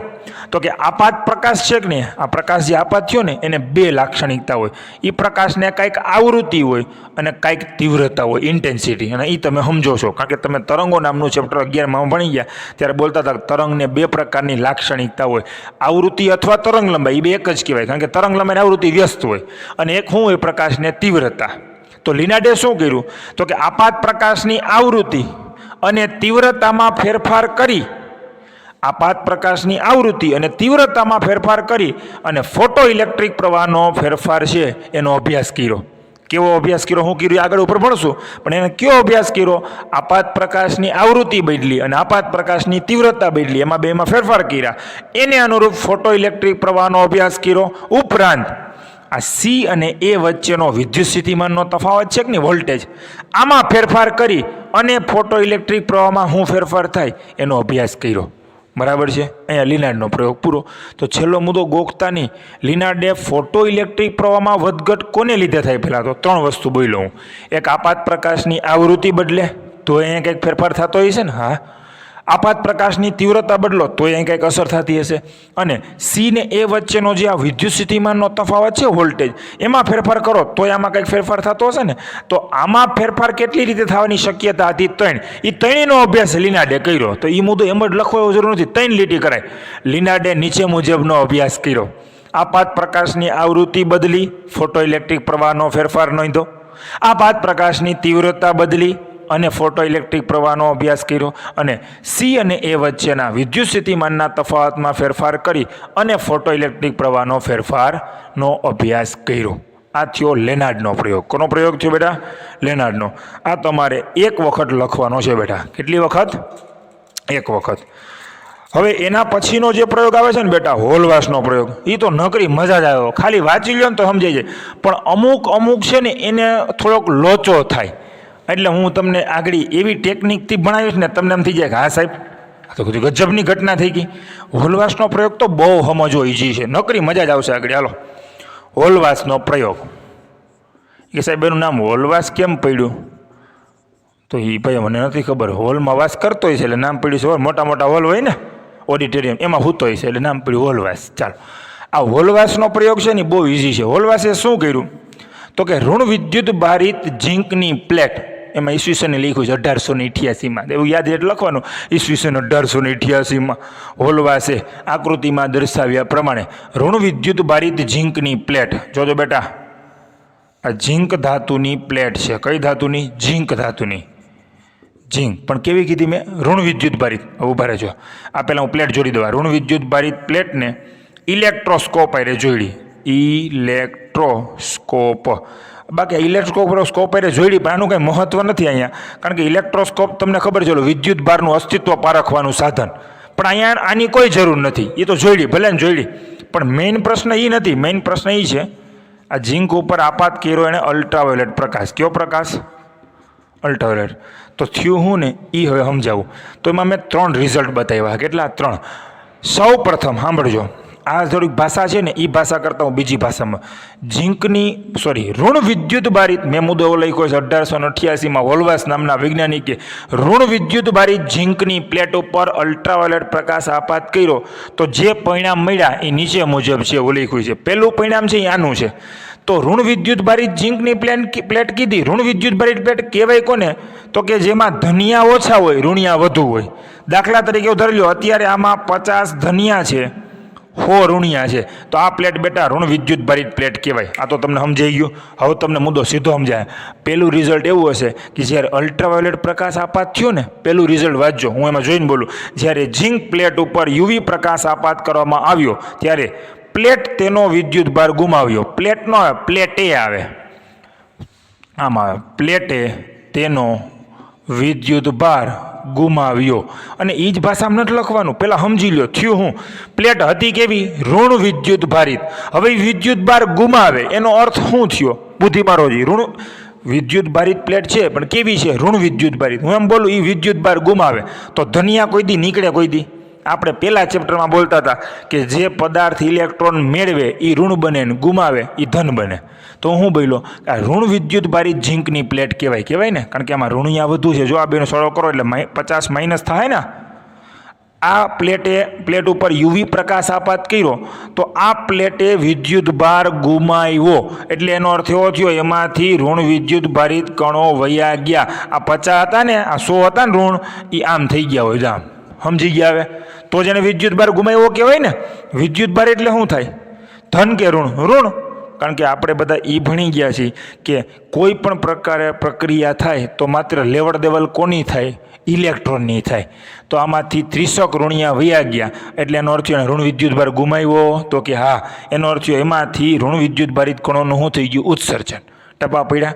હું આનું ઇલેક્ટ્રોન નામ નથી આપતો, ઋણ વિદ્યુત ભારિત કણો નામ આપું છું. ઋણ વિદ્યુત ભારિત કણો. કે કેમ સાહેબ ઇલેક્ટ્રોન નામ નથી આપતા? 1888ની ઘટના છે, 1888. તો હજી આનું નામ ઇલેક્ટ્રોન નહોતું પડ્યું. એ આના પછી 10 વર્ષ પછી ઓલા જે થોમ્સને નામ આપ્યું. તો એ બધા નામ જ આપતા હતા, ઋણ વિદ્યુત ભારિત કણો. તો પહેલો પોઈન્ટ બેટા સમજાઈ ગયો. એ જ રીતે લખવું એવું જરૂર નથી. આમ લખવાનો કે જ્યારે પ્લેટ ઉપર યુવી પ્રકાશ, એને બદલે લખાય પાંચ જાંબલી પ્રકાશ આપાત કરવામાં આવે તો પ્લેટ પોતાનો વિદ્યુત ભાર ગુમાવે છે. રાઈટ. હવે બીજો પોઈન્ટ, એમાં મુદ્દામાં એવું લખ્યું છે શરૂઆતમાં એટલે હવે આ ઝીંકની પ્લેટ ઋણ વિદ્યુત ભારિત હતી ને એ ભૂલી જાઓ. એ આખો મુદ્દો જ પહેલો મુદ્દો હતો ને ઋણ વિદ્યુત ભારિત પ્લેટ હોય ત્યારે. હવે પ્લેટ બદલવાની છે તો મેં એમાં લખ્યું છે શરૂઆતમાં વિદ્યુત ભાર રહિત ઝીંકની પ્લેટ લખ્યું છે. ત્યાં કાઉન્સમાં શબ્દ લખો તટસ્થ પ્લેટ. વિદ્યુત ભાર રહિત એટલે શું લખાય? તટસ્થ ઝીંકની પ્લેટ. બીજા પ્રયોગમાં કેવી પ્લેટ રાખી એને? તટસ્થ ઝીંકની પ્લેટ રાખી. કેવી રાખી? તટસ્થ. હવે બેટા અહીંયા જોતો તટસ્થ એટલે હું 50 ધન 50 ઋણ થઈ ગયું 0. તો તટસ્થ પ્લેટ રાખી, વિદ્યુત ભાર રહિત ઝીંકની પ્લેટ રાખી અને અલ્ટ્રાવાયોલેટ પ્રકાશ આપાત કર્યો ને તો શું થયું ખબર? તો શું થયું એ લખું છું. તો પ્લેટ ધન વિદ્યુત ભારિત બની. શું બની? ધન વિદ્યુત ભારિત બની. જો મેં એવું લખ્યું છે એમાં કે શરૂઆતમાં વિદ્યુત ભાર રહિત ઝીંક પ્લેટ ઉપર, ત્યાં આવું લખાય તટસ્થ ઝીંકની પ્લેટ ઉપર અલ્ટ્રાવાયોલેટ પ્રકાશ આપાત કરવામાં આવે તો ધન વિદ્યુત ભારિત બની. હવે આ ધન બને એનો અર્થ શું થાય બેટા? કે આમાંથી ઋણ વયા ગયા. આ 50 ઋણ હતા ને એને બદલે 20 ઋણ થયા. તો હવે આ શું થઈ ગઈ? ધન. તો ઇલેક્ટ્રોન ઇલેક્ટ્રોન બોલે ઋણ વિદ્યુત ભારિત કણો ત્યાંથી નીકળ્યા એવું જ થયું ને. પહેલો પ્રયોગ કર્યો એમાં શું થયું? એમાંથી ઋણ નીકળ્યા. બીજા પ્રયોગમાં શું થયું? ઋણ નીકળ્યા ને કે ન સમજાણું? હું બોલ્યો કે ઝીંક પ્લેટ તટસ્થ હતી બેટા, આ 50 0. હવે તમે અલ્ટ્રાવાયોલેટ પ્રકાશ આપાત કરો તો એ પ્લેટ ધન બની. અત્યારે આ તટસ્થ છે ધન કઈ બને? તો કે આમાંથી ઋણિયા વયા જાય તો ધારી લો કે 30 ઋણિયા વયા ગયા તો વૈધા કેટલા? 20 ઋણિયા, એટલે 30 પ્લસ થઈ ગયા કે નહીં? પ્લેટ ધન બની કે ના બની? તો એનો અર્થ આમાંય ઋણ વિદ્યુત ભારિત કણો બહાર નીકળ્યા એવું થયું ને. ઓકે. ત્રીજો એને છેલ્લો કાર્યક્રમ કર્યો શરૂઆતમાં. એમાંય પાછો શબ્દ એવો છે શરૂઆતમાં. અહીં ઝીંકની પ્લેટ પહેલાં રાખી ઋણ વિદ્યુત ભારિત, પછી રાખી તટસ્થ, હવે રાખે છે ધન વિદ્યુત ભારિત પ્લેટ. કેવી પ્લેટ? ધન વિદ્યુત ભારિત. એટલે ધનિયા છે વધારે. દાખલા તરીકે 50 ધનિયા છે, 20 ઋણિયા છે, એટલે આ પ્લેટ ધન પ્લેટ કહેવાય. હવે હું બોલું છું, જો શરૂઆતમાં ઝીંકની ધન વિદ્યુતભારિત પ્લેટ રાખવામાં આવે ને એની ઉપર અલ્ટ્રાવાયોલેટ પ્રકાશ આપાત કર્યો તો શું જોવા મળ્યું ખબર? આ પ્લેટ છે ને એ વધુ ધન બની. કેવી બની? વધુ ધન. વધુ ધન બને, અત્યારે ઓલરેડી ધન તો છે 30 ધન, વધુ ધન કઈ બને? હાલો, આ 20 ઇલેક્ટ્રોન છે એમાંથી 10 વયા જાય એટલે વધુ ધન બની કે નહીં? તો એનો અર્થ આમાં એ જ રિઝલ્ટ મળ્યું. ટૂંકમાં મારા બાપ, મારા પ્રભુ, મારે એ જ કહેવું હતું. આ ત્રણેય પ્રયોગ પરથી કેટલા પ્રયોગ થયા? 3. પહેલાં ઋણ વિદ્યુતભારિત ઝીંકની પ્લેટ રાખી, પછી રાખી તટસ્થ, પછી રાખી ધન. ત્રણેયમાં અલ્ટ્રાવાયોલેટ પ્રકાશ આપાત કર્યો, ત્રણેયમાં થયું એમાંથી ઋણ વિદ્યુતભારિત કણોનું ઉત્સર્જન થયું. તો આ ત્રણેય પ્રયોગો પરથી રિઝલ્ટ લખ્યું વાંચો. આ અવલોકનો પરથી હોલવાસે તારવ્યું કે ઝીંક પ્લેટ ઉપર અલ્ટ્રાવાયોલેટ પ્રકાશ આપાત કરવામાં આવે તો એમાંથી ઋણ વિદ્યુતભારિત કણોનું ઉત્સર્જન થાય છે. પછી પ્લેટ તટસ્થ હોય તોય ભલે, ધન વિદ્યુતભારિત હોય તોય ભલે અને ઋણ વિદ્યુતભારિત હોય તોય ભલે, ટૂંકમાં ધાતુની પ્લેટ ઉપર યુવી પ્રકાશ આપાત કરો તો એમાંથી ઋણ વિદ્યુતભારિત કણોનું શું થાય છે? ઉત્સર્જન. તો હોલવાસે એક ફાઇનલ કરી નાખ્યું કે ધાતુની પ્લેટ ઉપર યોગ્ય આવૃત્તિવાળો પ્રકાશ આપાત કરો ને તો ઋણ વિદ્યુતભારિત કણો, જેને ભવિષ્યમાં આપણે ઇલેક્ટ્રોન કહેવાના, એનું શું થાય છે? ઉત્સર્જન. ઉપરાંત એણે એક વસ્તુ બીજી માર્ક કરી કે આ ઇલેક્ટ્રોનનું ઉત્સર્જન જે થાય છે ને એના માટે ચોક્કસ આવૃત્તિ, યોગ્ય ચોક્કસ આવૃત્તિ કે એના કરતાં ઓછી આવૃત્તિનું મૂલ્ય જો આની ઉપર આપાત કરવામાં આવે તો પાછું ઇલેક્ટ્રોનનું ઋણ વિદ્યુતભારિત કણોનું ઉત્સર્જન થતું નથી. છેલ્લા મુદ્દામાં લખ્યું છે. આ ઉપરાંત તેમણે એવું અવલોકન કર્યું કે ચોક્કસ લઘુત્તમ આવૃત્તિ એટલે ઓલી થ્રેશોલ્ડ આવૃત્તિ, એના કરતાં ઓછી આવૃત્તિવાળો પ્રકાશ જો આપાત કરવામાં આવે તો પાછા કોઈ પણ કણોનું ઉત્સર્જન થતું નથી. આ પણ એને નોંધ્યું. ટપા પડી ગયા બધા? મગજમાં બેસી ગયું? હજી એક વખત કહું છું, આ છેલ્લો મુદ્દો હોલવાસ નહોતો એ શું કહે છે? એ ઓલી થ્રેશોલ્ડ આવૃત્તિ એવું કે ચોક્કસ લઘુત્તમ આવૃત્તિ એટલે ઓલી થ્રેશોલ્ડ આવૃત્તિ, એના કરતાં ઓછી આવૃત્તિવાળો પ્રકાશ જો આપાત કરીને તો કોઈ પણ પ્રકારના કણોનું ઉત્સર્જન થતું નથી. એટલે સાબિત એ પણ હાઈરવાર થઈ ગયું હર્ટ્ઝવાળું કે તમારે આપાત પ્રકાશની આવૃત્તિનું મૂલ્ય અમુક લઘુત્તમ કે એના કરતાં વધુ રાખવું પડે. જો ઓછી આવૃત્તિવાળો પ્રકાશ આપાત કરો તો આમાં કાંઈ થતું નથી. રાઈટ બેટા?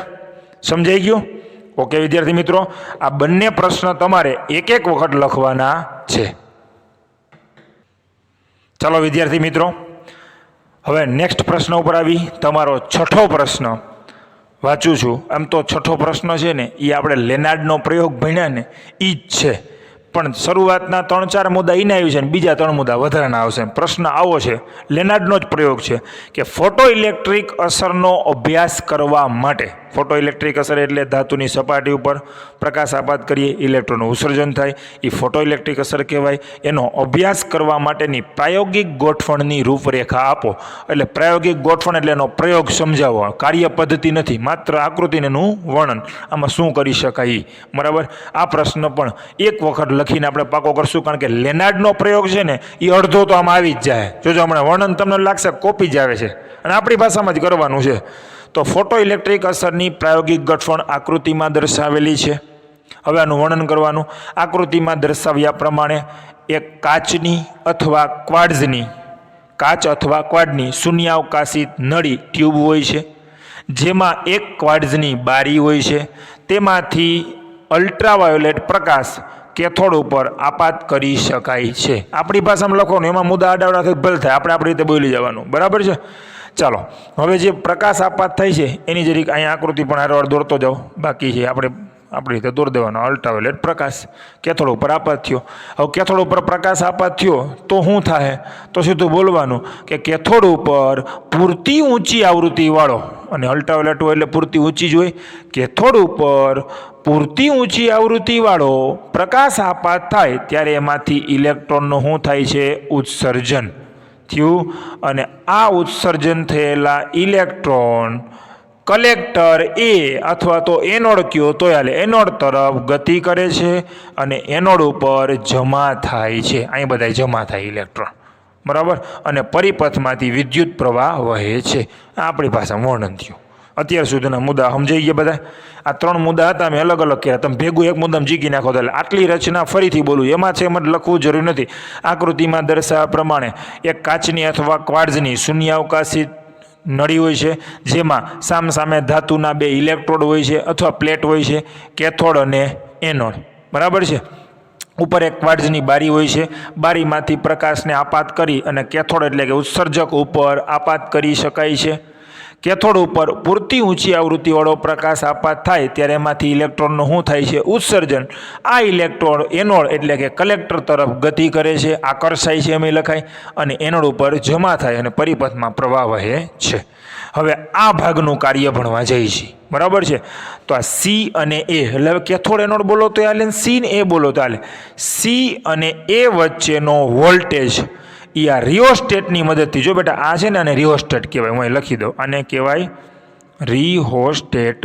આ બટન છે ને, આ બટન એને તમે આમ કરો ને આમ, એટલે આ બે વચ્ચેના વોલ્ટેજમાં વધઘટ થાય. એટલે તમારો સામેના પેજ ઉપરનો મુદ્દો હશે કે પ્લેટ સી અને પ્લેટ એ, અથવા એમ ન બોલવું તો આપણી ભાષામાં બોલો, પ્લેટ સી નથી મજા, કેથોડ અને એનોડ ની વચ્ચેનો વોલ્ટેજ રિયોસ્ટેટની મદદથી વધઘટ કરી શકાય છે. એટલે રિયોસ્ટેટનું કામ આવી ગયું બેટા, ટપા પડી ગયા. હવે બોલવાનું, અને આ જે કળ છે આ એને બેટા કમ્યુટેટર કહેવાય. કમ્યુટેટર મેં અહીંયા લખેલું છે કમ્યુટેટર. કમ્યુટેટર અંગ્રેજી શબ્દ છે, ગુજરાતીમાં એને કહેવાય ઉલટ સુલટ કળ. સમજાવો હમણાં. આ કમ્યુટેટરની મદદથી આ વોલ્ટેજની ધ્રુવીયતા પોલારિટી બદલી શકાય. એટલે આપણે એમ થાય કે હું ધન ઋણ બદલી શકાય. આવો અહીંયા હવે જોજો બેટા, જોજો અત્યારે આમ માર્ક કરો. જો અત્યારે આ કેથોડ વાળો છેડો છે અહીંયા આપેલો છે કે નહીં, આમ પેલા આ લઈ લો, એનોડ વાળો છેડો એ આની હારે આપેલો છે, બરોબર. હવે અહીંયા બે પ્રકારની કડિયું છે, એક આ અને એક આ. એમાં પેલા આ કડ છે ને એને આમ આડી કરીને બંધ કરી દો, આમ કરી દીધી તો આ છેડો અહીંયા અટશે કે નહીં? આ છેડો ક્યાં અટશે? અહીંયા. ને આ છેડો અહીંયા. આ એમને એમ રહે ત્રાહે ત્રાહી. આ છેડો અહીંયા અટશે, આને આમ આમ કરવાની, એટલે આ છેડો અટશે. એટલે એનો અર્થ થયો આ એ છેડો છે ને એ ધન થાય, જોઈ લ્યો ધન છે. અને આવડા છેડો છે ને, જો આવડા આ બીજો છેડો, આ ઉભા રહેજો, કેમ ગયો બીજો છેડો, હા આ કેથોડવાળો છેડો આવ્યો અહીંયા, એ છેડાને તમારે દળવાનો છે આમ, આ છેડાને અહીંયા દળવાનો.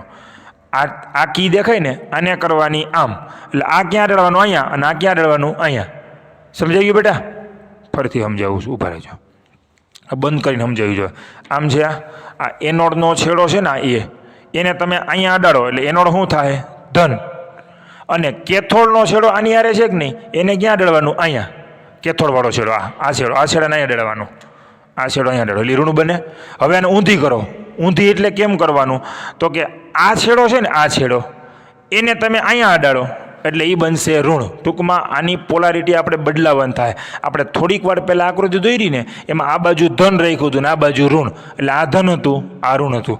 પણ આપણે આવતા લેક્ચરમાં હજી આનો પ્રયોગ કરશું ને, એમાં એવો છે શરૂઆતમાં આ ધન આ ઋણ રાખીને પ્રયોગ કરવામાં આવે, પછી આને ઋણ રાખ્યું આને ધન રાખ્યું અને અવલોકન કર્યું. તો આપણે બેયની પોલારિટી ઉલટાવી હોય તો આ ઉલટ સુલટ કળ છે ને એની મદદથી તમે ઉલટાવી શકો. આ કળ જ્યારે અહીંયા અડે ત્યારે એ ધન બને, સી ઋણ બને, કારણ કે સીને અહીંયા ડાળ્યું હોય. હવે આ કળને ઉલટાવી નાખો. કઈ રીતે ઉલટાવી નાખવાની? તો કે આ જે એનોડવાળો છેડો આવ્યો, આ છેડો એનો અહીં કનેક્શન છે જ ને, એ ક્યાં ડાળો? અહીંયા. અને આ છેડો ક્યાં ડાળો? અહીંયા. એટલે જો આ ધન થાય, જોઈ લો આ શું થયું? ધન. અને ઓલો શું થઈ ગયો? ઋણ. આને કહેવાય ઉલટ સુલટ કળ, બરોબર. ટૂંકમાં આની મદદથી, કમ્યુટેટર નામની કીની મદદથી તમે એનોડ અને કેથોડ વચ્ચેના વોલ્ટેજની ધ્રુવીયતા બદલી શકો, ધન ઋણ. તો તમારો નવો મુદ્દો આવ્યો એ તમારી ભાષામાં લખવાનો. પહેલાં આનું કામ બોલી જવાનું, પછી આ કળનું બોલવાનું. રિયોસ્ટેટની મદદથી કલેક્ટર અને કેથોડ અને એનોડ વચ્ચેનો વોલ્ટેજ બદલી શકાય છે, વોલ્ટેજમાં વધઘટ કરી શકાય છે. અને ઉલટ સુલટ કળ એટલે કમ્યુટેટરની મદદથી તેમની વચ્ચેની ધ્રુવીયતા બદલી શકાય છે, ધન ઋણ. રાઈટ બેટા? પછીનો મુદ્દો, પ્લેટ સી અને પ્લેટ એ વચ્ચેનો વોલ્ટેજ વોલ્ટમીટરની મદદથી માપી શકાય છે. હા, વહેલા મુદ્દા, આ બધાને નામ જ બોલું છું. આનું કાર્ય ભણ્યા પછી આનું ભણ્યા પછી આનું, હવે આ બેયનું કામ આવ્યું એના પછી મુદ્દામાં. આ વોલ્ટમીટર શું કરે? તો કે આ પ્લેટ સી એટલે કેથોડ અને એનોડ વચ્ચેનો વોલ્ટેજ વોલ્ટમીટરની મદદથી માપી શકાય છે. અને પરિપથમાં વહેતો ફોટો ઇલેક્ટ્રિક પ્રવાહ માઇક્રો એમીટરની મદદથી માપી શકાય છે, કારણ કે આમાંથી વહેતો પ્રવાહ હોય ને માઇક્રો એમ્પિયરના ક્રમનો હોય. તો આ થયું કાર્ય, આખું કાર્ય. હવે છેલ્લા બે મુદ્દા છે ને એ શેના છે ને એ ત્રણેયને ભેગા સમજાય. મેં તમને કીધું હતું કે આમાંથી જે ફોટો ઇલેક્ટ્રિક પ્રવાહ વહે, આ ફોટો ઇલેક્ટ્રિક પ્રવાહ, જે ફોટો ઇલેક્ટ્રિક પ્રવાહ બેટા આમાંથી વહે છે, એ ફોટો ઇલેક્ટ્રિક પ્રવાહ છે ને એ મેં તમને કીધું તો 3 રીતે બદલી શકે, 3 રીતે એમાં ફેરફાર થાય. તો શું બોલવાનું આપણે? તો આપણે બોલવાનું શરૂઆતમાં અહીંથી પહેલાં વોલ્ટેજનું બોલો ત્યારે તમારા 3 મુદ્દા છે. એમાં મને યાદ છે ત્યાં સુધી પહેલાં વોલ્ટેજ છે કે પ્લેટ સી અને એનોડ એની વચ્ચેના વોલ્ટેજમાં ફેરફાર કરી. અહીંથી વોલ્ટેજમાં શું કરવાનો? ફેરફાર. પ્લેટ સી અને એનોડ એની વચ્ચેના વોલ્ટેજમાં ફેરફાર કરી ફોટો ઇલેક્ટ્રિક પ્રવાહનો ફેરફાર શોધવામાં આવે છે. આ પહેલો પોઈન્ટ. બીજું, આપાત પ્રકાશ જે આવ્યો કે નહીં, આપાત પ્રકાશ, એની તીવ્રતામાં ફેરફાર કરી, આપાત પ્રકાશની તીવ્રતામાં ફેરફાર કરી અને ફોટો ઇલેક્ટ્રિક પ્રવાહનો ફેરફાર સમજી શકાય છે. અને છેલ્લે આ આપાત પ્રકાશના માર્ગમાં રંગીન ફિલ્ટર, બરોબર, જુદા જુદા રંગના ફિલ્ટર અથવા રંગીન કાચ રાખી એની આવૃત્તિમાં ફેરફાર કરી અને એને અનુરૂપ ફોટો ઇલેક્ટ્રિક પ્રવાહનો ફેરફાર સમજી શકાય. ટૂંકમાં આવૃત્તિ બદલવી હોય ને પ્રકાશની તો શું કરવું પડે? પ્રકાશની આવૃત્તિ આપણે ઓમના બદલી શકીએ, પણ તમે રસ્તામાં રંગીન ફિલ્ટર રાખજો જુદા જુદા રંગના, તો અમુક આવૃત્તિ હોય ને અમુક આવૃત્તિનો પ્રકાશ આવે, અમુક ના આવે. અથવા રંગીન કાચ રાખવામાં આવે જેની મદદ તમે આવૃત્તિ શું કરી શકો? બદલી શકો. તો આપાત પ્રકાશની આવૃત્તિ માટે શું કરવામાં આવે? તો કે આપાત પ્રકાશના માર્ગમાં જુદા જુદા રંગના ફિલ્ટર અથવા રંગીન કાચ રાખી આવૃત્તિમાં ફેરફાર કરવામાં આવે અને એને અનુરૂપ ફોટો ઇલેક્ટ્રિક પ્રવાહનો ફેરફાર સમજી શકાય. મુદ્દામાં મેં એવું લખ્યું છે કે પ્લેટ સી ઉપર આપાત થતા પ્રકાશના માર્ગમાં યોગ્ય રંગના ફિલ્ટર કે રંગીન કાચ મૂકી જુદી જુદી આવૃત્તિવાળો પ્રકાશ આપાત કરવામાં આવે અને તેને અનુરૂપ ફેરફાર સમજી શકાય. તેને અનુરૂપ કેમાં ફેરફાર? તો લખી નાખજો ત્યાં. તેને અનુરૂપ ફોટો ઇલેક્ટ્રિક પ્રવાહનો ફેરફાર સમજી શકાય છે. બેટા ટપા પડી ગયા? બેઠું મગજમાં? રેડી બેટા? ઓકે. હવે તમારો 7મો પ્રશ્ન છે ને બેટા, એ આખો નથી લખવાનો, પણ એમાંથી એક રિઝલ્ટ લખવાનું છે. હું છેલ્લે આ પ્રયોગમાં 3 મુદ્દા બોલ્યો, છેલ્લે તમારા લીથા મુજબ 2 મુદ્દા છે, પણ એમાં પોઈન્ટ 3 આવ્યા. હું 3 પોઈન્ટ કહું છું, એ માર્ક કરજો. એ જ આપણો મેઇન છે. પ્લેટ સી અને એ વચ્ચેના વોલ્ટેજમાં ફેરફાર કરી, જો અહીં લખતો જાઉં, શેમાં ફેરફાર કરી? વોલ્ટેજમાં ફેરફાર કરી અને ફોટો ઇલેક્ટ્રિક પ્રવાહ, ટૂંકું નામ રાખું, ફોટો ઇલેક્ટ્રિક પ્રવાહનો ફેરફાર શોધવામાં આવે, સમજી શકાય. બીજું અહીં જોજો બેટા, પ્રકાશની તીવ્રતા એમાં ફેરફાર કરી અને ફોટો ઇલેક્ટ્રિક પ્રવાહનો ફેરફાર સમજવામાં આવે. ટૂંકમાં આમાં ફેરફાર છે ને 3 રીતે કરવામાં આવ્યો. પહેલાં શું કરે તો કે અહીંથી વોલ્ટેજ વધઘટ કરે અને ચેક કરે ફોટો ઇલેક્ટ્રિક પ્રવાહ વધે છે કે ઘટે છે. પછી શું કરે? વોલ્ટેજ વધઘટ નહીં કરવાનો, આપાત પ્રકાશની તીવ્રતા વધઘટ કરો, ચેક કરો ફોટો ઇલેક્ટ્રિક પ્રવાહમાં શું ફેરફાર થાય. ત્યારે આ અચળ, હવે આ 2 અચળ રાખી આપાત પ્રકાશની આવૃત્તિ હોય ને એ ચેન્જ કરવાની. આ અચળ, તીવ્રતા અચળ, અને ચેક કરવાનું ફોટો ઇલેક્ટ્રિક પ્રવાહ એમાં શું થાય. તો ફોટો ઇલેક્ટ્રિક પ્રવાહનો ફેરફાર કેટલી રીતે આપણે સમજવાનો છે? 3 રીતે. એક વોલ્ટેજમાં વધઘટ કરીને, બીજું પ્રકાશની તીવ્રતામાં ફેરફાર કરીને, અને ત્રીજું પ્રકાશની આવૃત્તિમાં ફેરફાર કરીને. પણ એમાંથી આ પેલો આ જે તીવ્રતાવાળો પોઈન્ટ છે ને હું આજે જ કહી દઉં છું, આ 2 આવતા લેક્ચરમાં ભણશું. તો તમારો એના પછીનો પ્રશ્ન છે ને, એ પ્રશ્નનો શરૂઆતનો મુદ્દો એ આનું આકૃતિનું વર્ણન જ છે, કરવાનું નથી, પણ તમે સાંભળજો. આ પ્રવેગ એક વોલ્ટેજ અચળ રાખવાનો અને આપાત પ્રકાશની આવૃત્તિ અચળ રાખવાની, અને ખાલી એક જ વસ્તુ બદલવાની, હું? તીવ્રતા. કારણ કે આપણે તીવ્રતા બદલવાથી આમાં શું થાય એ ભણવું હોય ત્યારે આ 2ને તો અચળ જ રાખવા પડે ને. ટોટલ 3 વસ્તુ થઈ બેટા. જો હું લખતો જાઉં, નકર મને મજા નહીં આવે. એક આવૃત્તિ થયું, એક થયું વોલ્ટેજ, અને એક થયું તીવ્રતા. આ 3માં ફેરફાર કરી અને તમારે ચેક કરવાનું છે પ્રવાહમાં શું થાય છે નહીં. રેડી? એમાં આપણે પહેલું કયું ભણવું છે? તીવ્રતાવાળું. ત્યારે આ 2ને શું રાખવાના? અચળ. તો મુદ્દો આમ લખવાનો, આપાત પ્રકાશની આવૃત્તિ અને પ્રવેગક વોલ્ટેજ બંનેને અચળ રાખી અને જુદી જુદી તીવ્રતાવાળો પ્રકાશ આપાત કરે અને એને અનુરૂપ અહીં ફોટો ઇલેક્ટ્રિક પ્રવાહ માઇક્રોમીટરમાં નોંધતો જવાનો. પ્રયોગ છે આ, આપણે નથી કર્યો, લેનાર્ડે કર્યો. લેનાર્ડે શું કર્યું? આ પ્રયોગમાં વોલ્ટેજ અચળ રાખ્યો, એટલે વોલ્ટેજને હલાવવાનું નહીં. આવૃત્તિ ફિક્સ કરી નાખી. હવે શું બદલાયું? તીવ્રતા. પહેલાં 100 તીવ્રતા રાખી, 100 વોટ પ્રતિ મીટર સ્ક્વેર, 200 વોટ. જુદી જુદી તીવ્રતાનો પ્રકાશ આપાત કર્યો તો અહીંયા જે પ્રવાહ આવતો હતો એના મૂલ્ય નોંધતા ગયા. તો પછી તમારી પાસે 2 રીડિંગ આવ્યા. એક બાજુ તીવ્રતાના મૂલ્ય આવ્યા, એક બાજુ ફોટો ઇલેક્ટ્રિક પ્રવાહના મૂલ્ય આવ્યા, અને પછી ગ્રાફ દોરવામાં આવ્યો. ફોટો ઇલેક્ટ્રિક પ્રવાહ ફોટો ઇલેક્ટ્રિક પ્રવાહ વિરુદ્ધ પ્રકાશની તીવ્રતાનો હું દોર્યો ગ્રાફ, અને ગ્રાફ કેવો મળ્યો ખબર બેટા? સુરેખ મળ્યો. અને તમે સીધા સમજી જાઓ કે આના ઉપરથી સીધું કહી શકાય, આલેખ પરથી કહી શકાય કે ફોટો ઇલેક્ટ્રિક પ્રવાહ યાપાત પ્રકાશની તીવ્રતાના સમપ્રમાણમાં છે. અને એનો અર્થ એવો થયો કે જેમ તીવ્રતા વધે એમ ફોટો ઇલેક્ટ્રિક પ્રવાહ વધે છે. પણ એક બીજો પોઈન્ટ કેવો છે, ફોટો ઇલેક્ટ્રિક પ્રવાહ એટલે શું? આ કરંટ છે. કરંટ એટલે શું? તો આપણે એવું બોલતા હતા, એકમ સમયમાં પસાર થતા વિદ્યુત ભારનો જથ્થો. પ્રવાહની વ્યાખ્યા આપણે ત્રીજા ચેપ્ટરમાં આમાં જ આપી હતી ને. આ વિદ્યુત પ્રવાહની વ્યાખ્યા યાર હવે હા એ બરાબર ક્યુના છેદમાં ટી ભૂલી ગયા પપટ? એકમ સમયમાં પસાર થતા વિદ્યુત ભારોનો જથ્થો એ જ હતું ને. પણ અહીંયા હવે વિદ્યુત ભારો તરીકે કોણ આવવાના? ઇલેક્ટ્રોન. તો હું ફોટો ઇલેક્ટ્રિક પ્રવાહની વ્યાખ્યા આમ બોલી શકું, એકમ સમયમાં એટલે કે 1 સેકન્ડમાં, બોલી શકે 1 સેકન્ડમાં પસાર થતા ઇલેક્ટ્રોનની સંખ્યા. ઈ થયું. અહીંયા ક્યુને બદલે શું આવી જાય? ઈ. તો એકમ સમયમાં એટલે 1 સેકન્ડમાં. જો બેટા તમારા લીથામાં આવી જાઓ, લીથામાં મેં મુદ્દો આપ્યો છે કે આલેખ પરથી કહી શકાય. તમારે ઘરે જઈને આ પ્રયોગ એક વખત લખવાનો છે. પ્રયોગ પૂરો થઈ જાય એટલે તમારે 7મા પ્રશ્નમાંથી એક આકૃતિ દોરવાની આ, અને એની બાજુમાં એક મુદ્દો લખવાનો, એ 3 વાર. આ આલેખ એક જ વાર દોરજો, પણ ત્રીજો મુદ્દો છે ને 7મા પ્રશ્નનો બ્લુ અક્ષરનો ત્રીજો મુદ્દો એ મારે 3 વખત લખેલો જોઈ પાકો કરવાનો છે. આઈનાય પાકો કરાવું છું, બોલજો મારી યારે. આલેખ પરથી કહી શકાય કે ફોટો ઇલેક્ટ્રિક પ્રવાહ એ પ્રકાશની તીવ્રતાના સમપ્રમાણમાં છે. પછી મેં લખ્યું છે હવે ફોટો ઇલેક્ટ્રિક પ્રવાહ એટલે તો 1 સેકન્ડમાં પસાર થતા અથવા 1 સેકન્ડમાં ઉત્પન્ન થતા ઇલેક્ટ્રોનની સંખ્યા. ફોટો ઇલેક્ટ્રોનની સંખ્યા જો એ તો તમને વ્યાખ્યા સમજાઈ ગઈ ને. ફોટો ઇલેક્ટ્રિક પ્રવાહ એટલે 1 સેકન્ડમાં ઉત્પન્ન થતા ફોટો ઇલેક્ટ્રોનની સંખ્યા. અને તેથી એમ હોતું કહીએ કંઈક નહીં કે 1 સેકન્ડમાં ઉત્પન્ન થતા ફોટો ઇલેક્ટ્રોનની સંખ્યા એ પ્રકાશની તીવ્રતાના સમપ્રમાણમાં છે, કારણ કે ફોટો ઇલેક્ટ્રિક પ્રવાહ એ જ છે. તો બેટા આ પરિણામમાંથી એટલી ખબર પડી ગઈ, પ્રકાશની તીવ્રતા વધે તો ઉત્પન્ન થતા ફોટો ઇલેક્ટ્રોનની સંખ્યા વધે, કારણ કે પ્રવાહ વધે. પ્રવાહ કોનો સમૂહ છે? ફોટો ઇલેક્ટ્રિક પ્રવાહ એ ઇલેક્ટ્રોનોનો જથ્થો છે ને. તો તમે એમ બોલી શકો જેમ તીવ્રતા વધે એમ ઉત્પન્ન થતા ઇલેક્ટ્રોનની સંખ્યા વધે. રાઈટ? આ રિઝલ્ટ યાદ રાખજો. મારે આવતા લેક્ચરમાં રિઝલ્ટની જરૂર પડશે. હું બોલે કે બેટા આવૃત્તિ ભૂલી જાઓ, વોલ્ટેજ ભૂલી જાઓ, એનું શું થાય કાલ ભણશું. હવે આવતા લેક્ચરમાં શું કરશું ખબર? પહેલાં વોલ્ટેજ ચેન્જ કરશું. શું થાય તો આ 2 અચળ, પછી આ 2 અચળ રાખીને આવૃત્તિ ચેન્જ કરશું.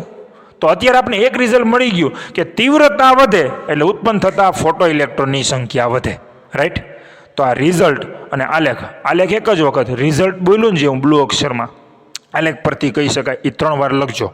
બરાબર છે? આજે લેક્ચર અહીંયા સુધી રાખીએ, કારણ કે ઘણો બધો સમય લઈ લીધો છે.